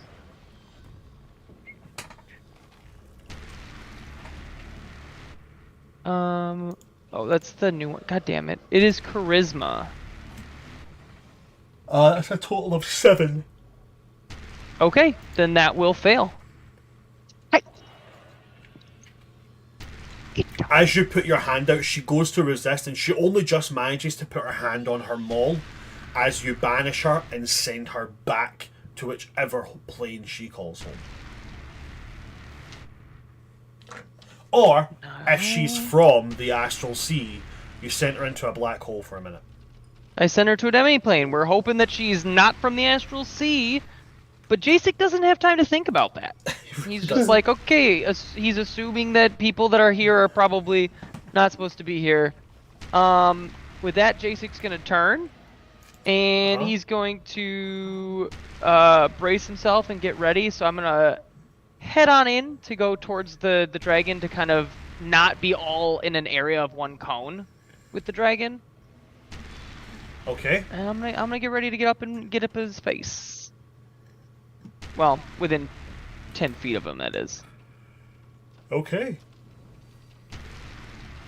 That's my turn. Oh wait, do I have any bonus actions? Could load up a smite. No, I cannot, because then that would take my concentration away. Ah. And you need to maintain concentration Ah, for a minute to but- successfully banish Layla. Yes, I do.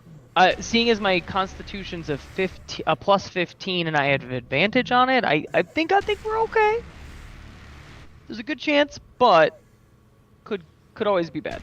It just did 88 damage. Yeah. As a reminder.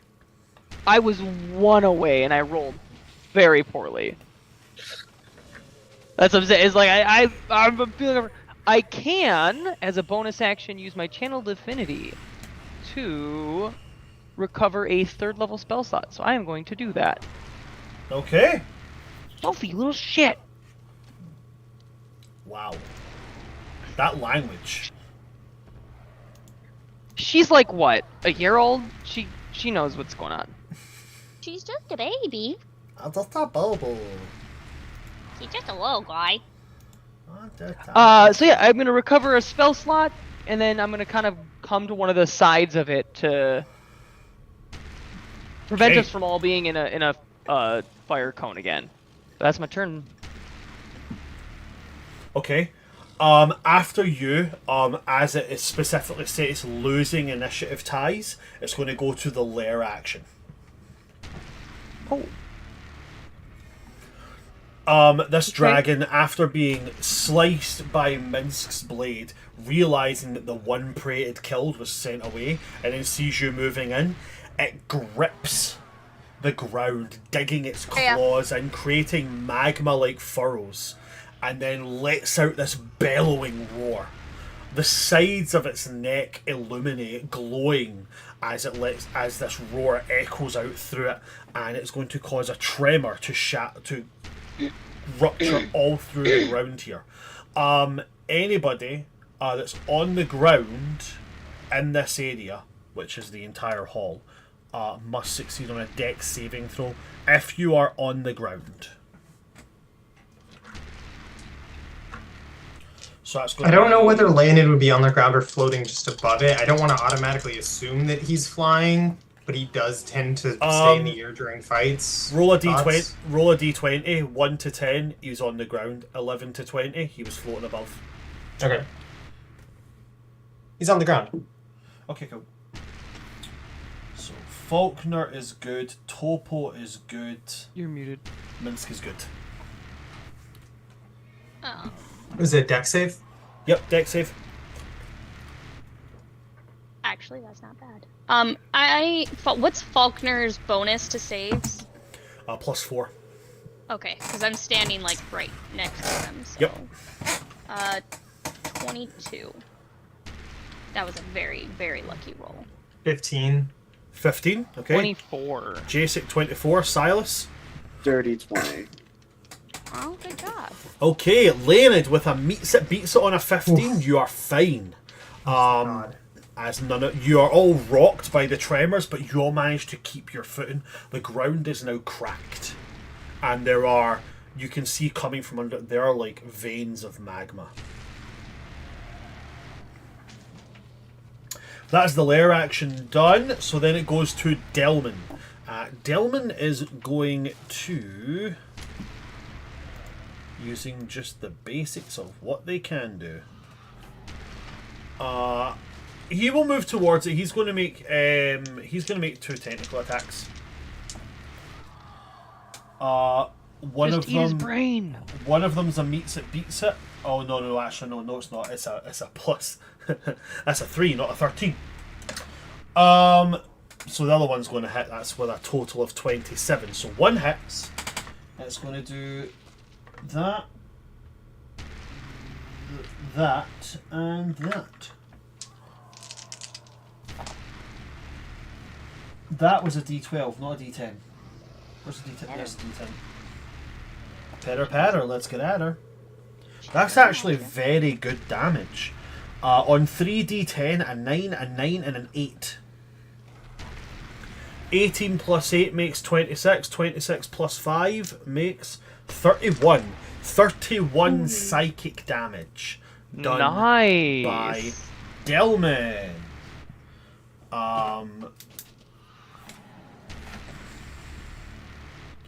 Fantastic. So Delman moves in, he gets within 10 feet of the creature, and these tentacles appear from like small warps at his shoulders, and whoosh, whoosh. The first one misses, but the second one catches like right at the jaw of the dragon, and you see the dragon kind of reels a little bit from it before turning its head back to Delman. After Delman, it's going to go to Topo, and I'm just going to get these all rolled out right one after the other. Topo's going to move forward, and as he does so, the belt that he's wearing flares a little bit as magic pulses within it.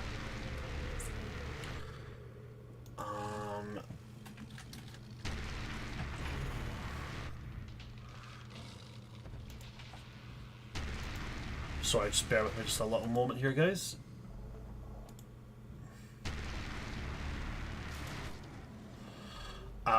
Yeah, as he's gonna move up, and he's gonna, as the belt's magic kind of flares, you see like his hands and his fists almost kind of like they grey a little bit, and the knuckles crack as if they almost like have like a stone coating over them. And he's going to walk up, he's going to reel back, and he's going to punch into the dragon as he's going to utilise his belt of giant strength. So he's going to bang, bang, and then flurry of blows, bang, bang.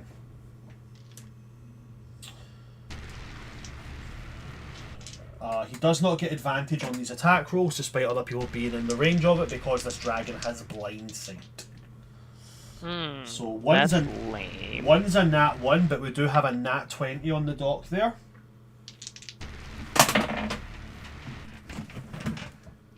A d20 fell. Where did the d20 go? I need to find that d20. That's one of my special d20s. Where did you go? Oh, I hate when this happens. Right, I'll find you after a second. Where's the other one? There's another d20 there. Okay, the other two won't hit, so we only have one hit, but that one hit is a nat 20. Okay, so he goes in, and he kind of pummels into this thing's leg, and you see his punches, the scales don't give as he hits, and then on one of them he reels back a little bit, and he dips his hip as he pulls in, and he punches right in at the back of the knee joint of the dragon, and it sends the dragon's leg buckling a little bit. That'll be 1d10 plus 6. 3 plus 6 is 9 plus another 10 on top of that because of the nat 20. So that is a total of 19.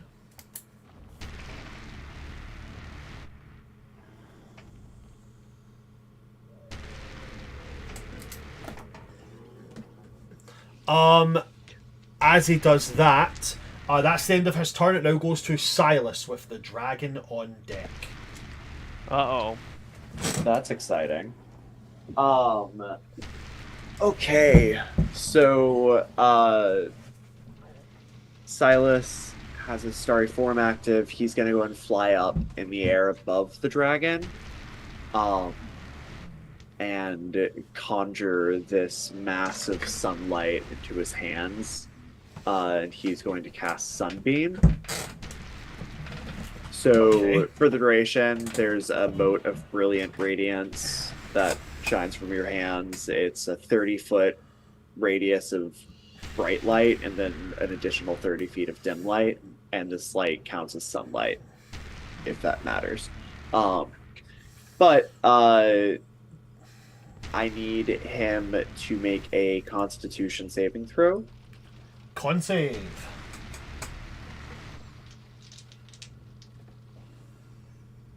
Okay. And I'm going to Cosmic Omen try to take 6 off, because I feel like he's got a good one. Okay. Just in the interest of, like, you know, getting out of the way, any other additions? Negatives? Anybody want to help? I don't have anything that I can do to help. I'd love to. It's okay. I think we're good. Hold on. Oh. You're... I actually also realised that Cosmic omening him, you said? Yes. I also Trying to realised reduce his Faulkner thing, yeah. wouldn't have taken any damage from the dragon's breath because of uncanny dodge. Oh, Just yeah. realised that there. So Faulkner's actually a lot better off than we thought. Oh, I don't have a bonus action. I can't help you. I use my bonus action. Oh, but I have a reaction. You do have a reaction, that's true. Yeah, so let me roll. I'm gonna use my bend luck and roll a 1d4. And that is 3. Bonus or penalty? Penalty. Penalty to, well, I meant bonus to you or penalty, so penalty to him of minus Yes. 3 to whatever Okay. they roll. So that's so a total minus of 9. -9. Yes. Okay. What's your spell save DC? 20. 20.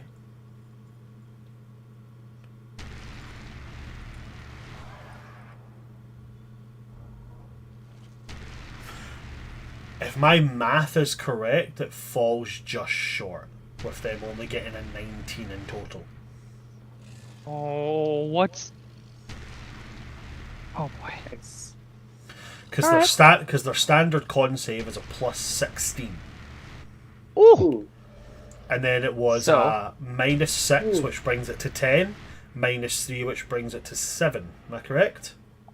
Yes. Oh wait, no. Minus No. 6, then -3 brings it to 9. Yes. Which brings... Right, okay. Cool, which then... Yeah, then 10 plus 9. 19. Not gonna happen. Okay.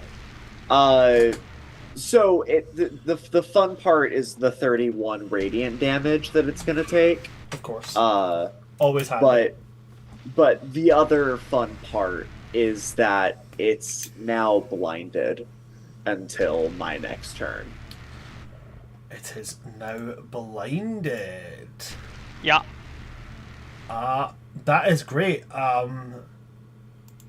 As I did say when it came to Topo making his attacks, the creature does have blind sight.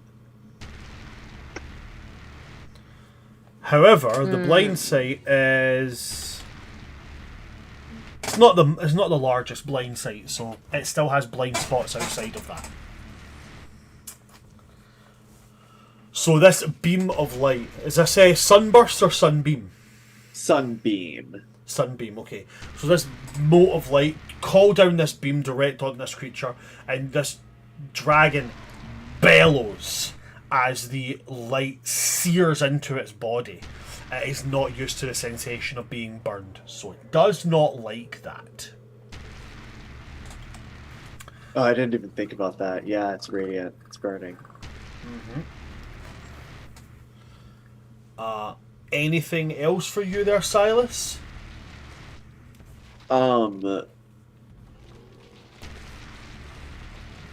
Bonus actions? I have those. No. No, that's No? it for now. Okay.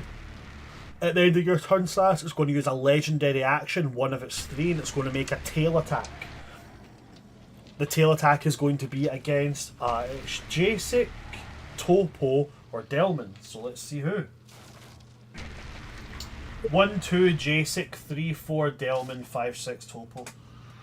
That's a 1, Jacek. Oh boy.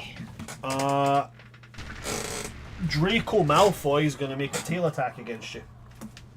Heck Sure yeah. thing. That's going to be a total of 31 to hit you. Yes, that very much hits. As this beam hits in, the dragon again roars out, and its tail unfurls, and as it unfurls, it kind of whips round, and the tail crashes into you. So you're going to take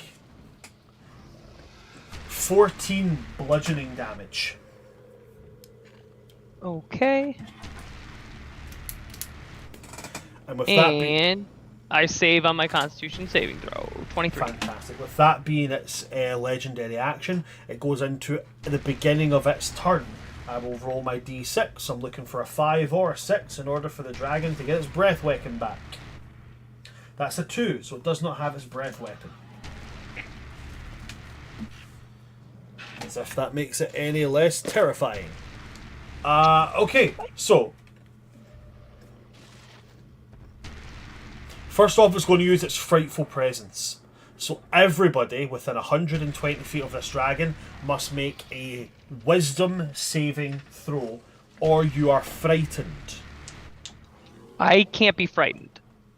Yeah, is there something about Faulkner or J6 Paladin aura that prevents frightening attacks? Yes, we both have, or we both should have, because it's the basic one.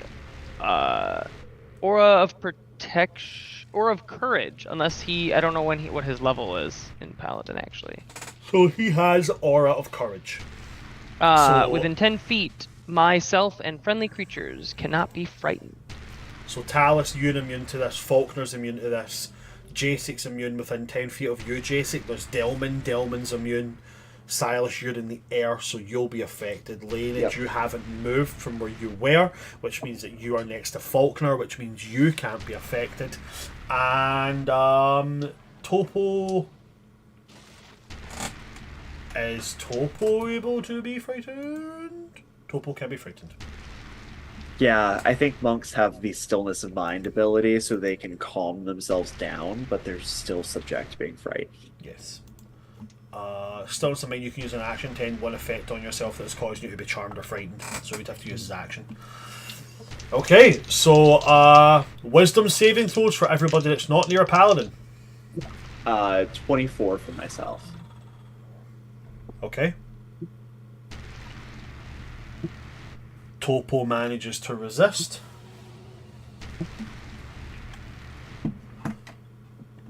Oh, that's it. Awesome. Oh, Minsk! Minsk is currently in a berserk fury, so he can't be charmed or frightened. There you go. I'm sure that's what that is. Minsk can't be charmed or frightened while berserking, and if he is charmed or frightened when he enters his berserker fury, the effect is suspended. So yep, he's fine. So nobody succumbs to the... Oh, well, wait, sorry, remind me. What was the saving throws again? 24? You made a 24. Okay, so yeah, Yes. that's it. Topo made a 22. The DC was a 21, so all are fine. They now make their attack rolls, and they get 3 attacks. Their attacks are going to be at all 3 of the people that are nearby them. So it's going to be bite, claw, claw. So Jacek, you're getting bite. Oh no. That's going to be a... Yep. The creature's attack rolls have disadvantage because it's blinded. But it is blind sight. Oh, yep, sorry. You already said that. So that is going to be a 33. That hits. That's going to hit. If that first number is anything greater than a 1, we're talking hit. So that's going to be 22 piercing damage.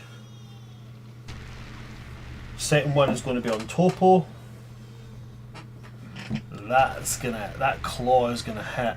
Nat 20 on my Constitution saving throw, 35. Okay. That claw definitely hits Topo, so that is 2d6s. 3 and 10 makes 13, so 13 slashing damage to good old Topo.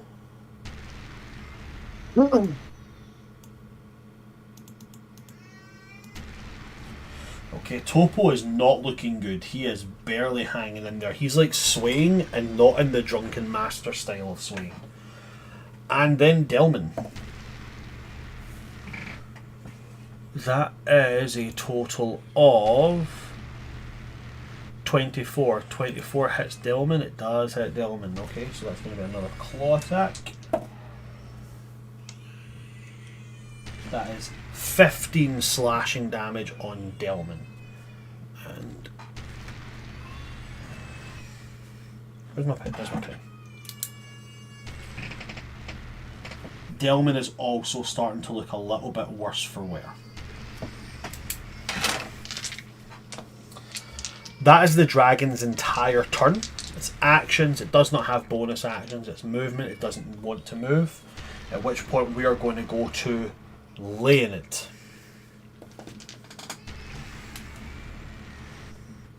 Okay, so just to make sure I'm keeping track correctly, Topo is not looking good. I'm not looking good.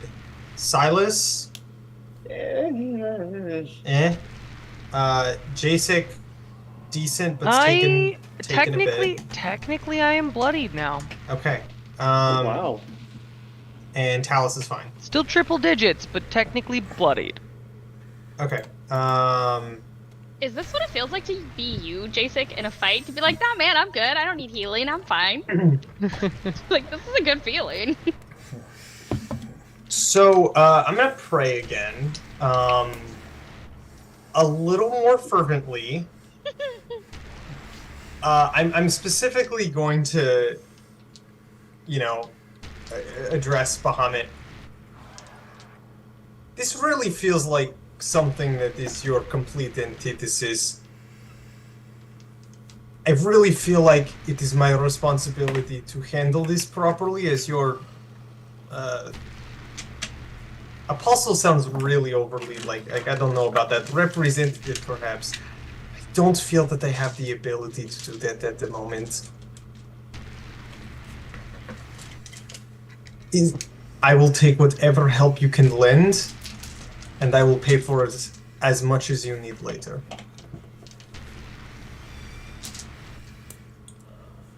As much as they will need later. Yeah.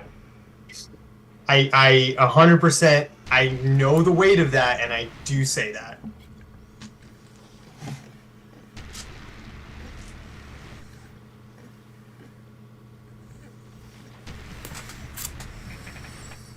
Granted, if I'm hoeing out my life, I expect something permanent, not, oh, heals for everybody. I mean, like, whatever I get, I'm willing to give basically anything if the response is comparable.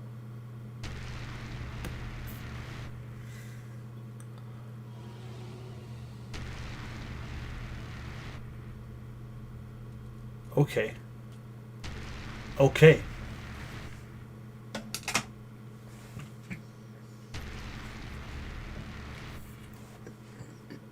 This will incur character changes. Oh. You're gonna get less hot. Potentially, actually, the opposite way around for what I'm thinking could work. Oh. Okay, so out of character, because there's some things I'm like yes, and some things I'm like Out of character. yeah. The one thing that is keeping you from establishing a full-blown connection of devotion to Bahamut is that your soul is aligned to the elemental plane of water. Okay. Bahamut is considering giving a great boon. Okay. It would last for 30 seconds. 5 rounds of combat.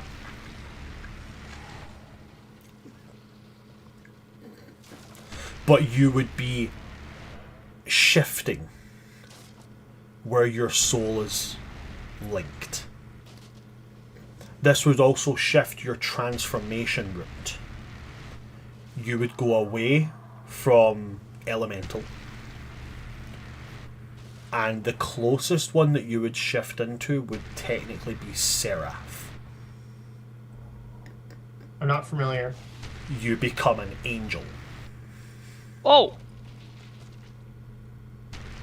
Question. So, the transformation, path process with elemental, similar but moving in a different direction. Am I understanding that correctly? So essentially what would happen is the transformation that you have in elemental right now, I believe you're at 2nd level in elemental. Yeah. That would be taken away. That would be gone. You would start your transformation path again. You don't get 2 levels in Seraph. You go to standard Seraph. But you start along the path of being a Seraph. The differences would be that, your wings are not feathered, they are more draconic in nature. Because as a Seraph, you get wings permanently. You just got wings. But for that, Bahamut Bahamut would give you an aspect of his own power. That is the wording I will use for what he's willing to give. If you are willing to consign your soul to forever be bound to the celestial planes of heaven.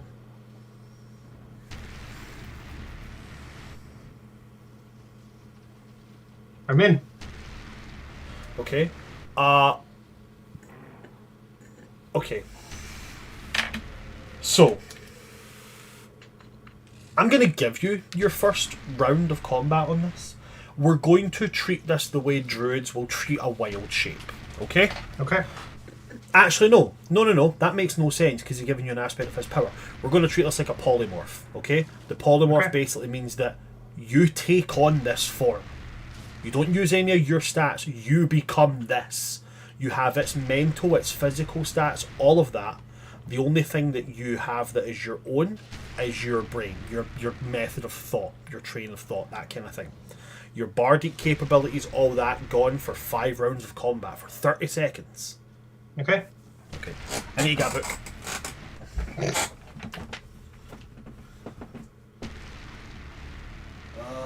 Where are you? F. There's a book missing. Oh, it's right there. Never mind. Found it.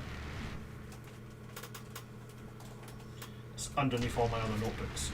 Come on, out you come. Nope. Oh, this mountain of notebooks is going to fall just for me to get this one thing, but it was so much worth it.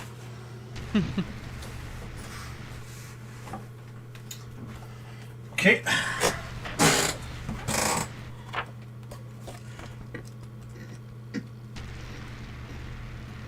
So Bahamut makes this offer to you, and you accept it, knowing full well it will incur permanent character changes.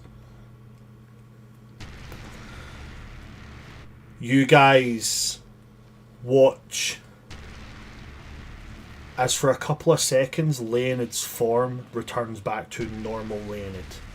None of the water elemental effigies about it.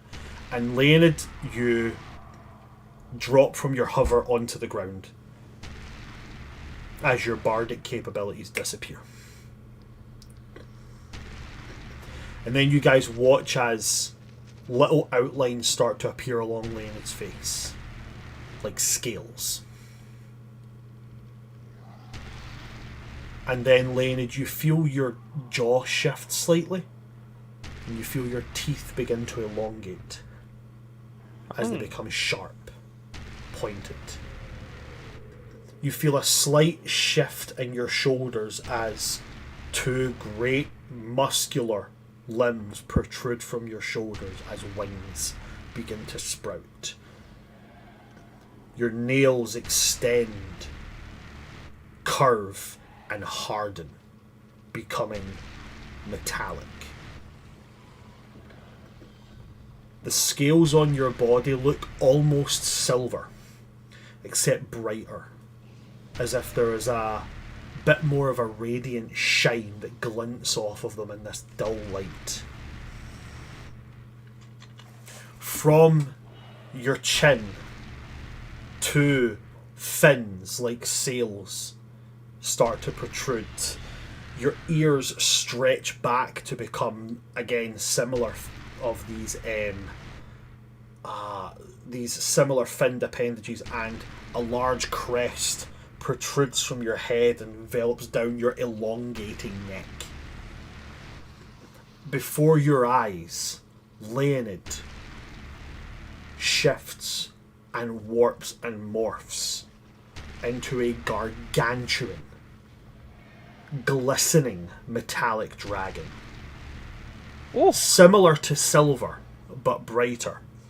As I'm going to send you the stat block you'll be using because you have become an aspect of Bahamut. Oh, okay. All right. And this is the stat block you will get to use in all its capabilities. The only thing you will not get to use is, I believe, the polymorph spell says that you can't use legendary actions. So I'll need to check on that. But bear with me just a moment while I find you the stat block that you will be continuing this fight with. And you'll still get to use your action right now. Just give me a moment, folks, while I do this. This is a lot. Okay. Yo, this is so fucking cool. Just Leonid becoming a dragon to fight a dragon. You know, fire with I'm fire. looking at the stat block, I'm like, fuck, that's awesome. If it's the same one Brand's using, but Jesus. Yeah, I can't find it, so I'm just gonna have to wait for Brand to send it to me. Yeah, the Yo, aspect it's of dope. Bahamut is one of the most fun things I've gotten from this book. Did any of you read Dragonlance ever? Like, Mm-mm. that's okay. Dragonlance is so cool. It's a book series about someone's D&D campaign, and Yeah. it's where the Dragonlance setting comes from and D&D and all that. But Okay, Leonid, it's coming to you right now, buddy. I want to see Dan's face when he looks at it. I'm excited.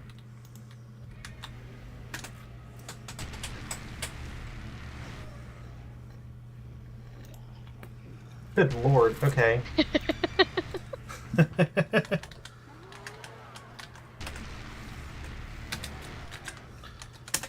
And I'm just looking for Okay.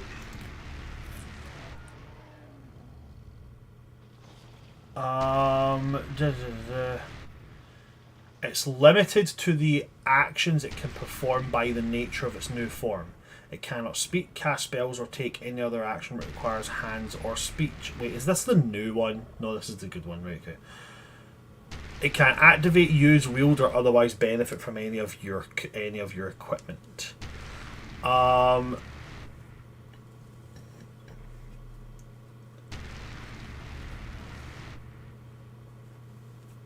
You retain your alignment and personality. It says that you are limited to the actions you can perform by the nature of your new form. So therefore you have access to the legendary resistances. You have access to the legendary actions. Okay. Okay. The one thing you will not have access to, purely by statement of they will not come into play, you would not be able to use the mythic actions, because once you go to 0 hit points, you will revert out of this form. Okay. Okay. So I can use legendary actions outside of my turn. You can use legendary actions. They must be used at the end of someone's turn who is not yours. Okay. Okay. So, Leonid, you have consigned yourself to spend eternity Whew. in the celestial heavens when your mortal coil is sloughed off. You will become a seraph under the service of Bahamut, and in taking this on, you have been granted the aspect of Bahamut. What would you like to do with that? Okay. I have a question. This is Yes. super random, but can you drop concentration as a reaction? Not as a reaction, I don't think. Okay. You can drop concentration at any time. any point, It's a free action. It's no action needed. Oh, yeah. Okay. I'm not gonna worry about that right now. Unless, I mean, if I do have a AoE heal, a pretty substantial one, so if Gil wanted to drop concentration and bring our werewolf back, could have an extra fighter, but also it's not that great, so maybe not. I mean, with the fire dragon, I think it's probably best. Yeah, keep them away. Okay. Is there any way? So I have. No, yeah, I'm gonna go with exalting breath. So 300-foot cone. Each creature the aspect chooses, which is gonna be all of the allies, get 13 D10 hit points. Okay. So you inhale, feeling this warmth and light manifest in your throat, and as you breathe out, there's this white flame. But the flame doesn't burn. Instead, as it bathes over you all, it's going to heal wounds. So, Leonid, you need to roll 13 d10. All right.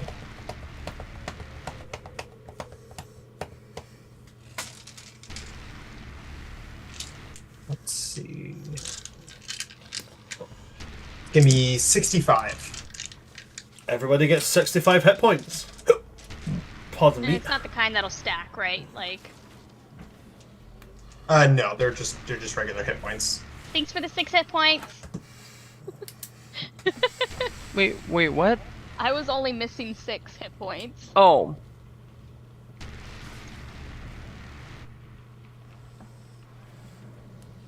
Would you say 65? Yes. Yeah, 65.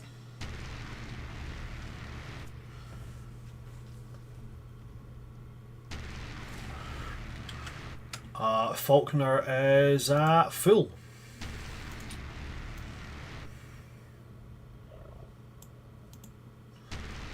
Topo is not close to death anymore.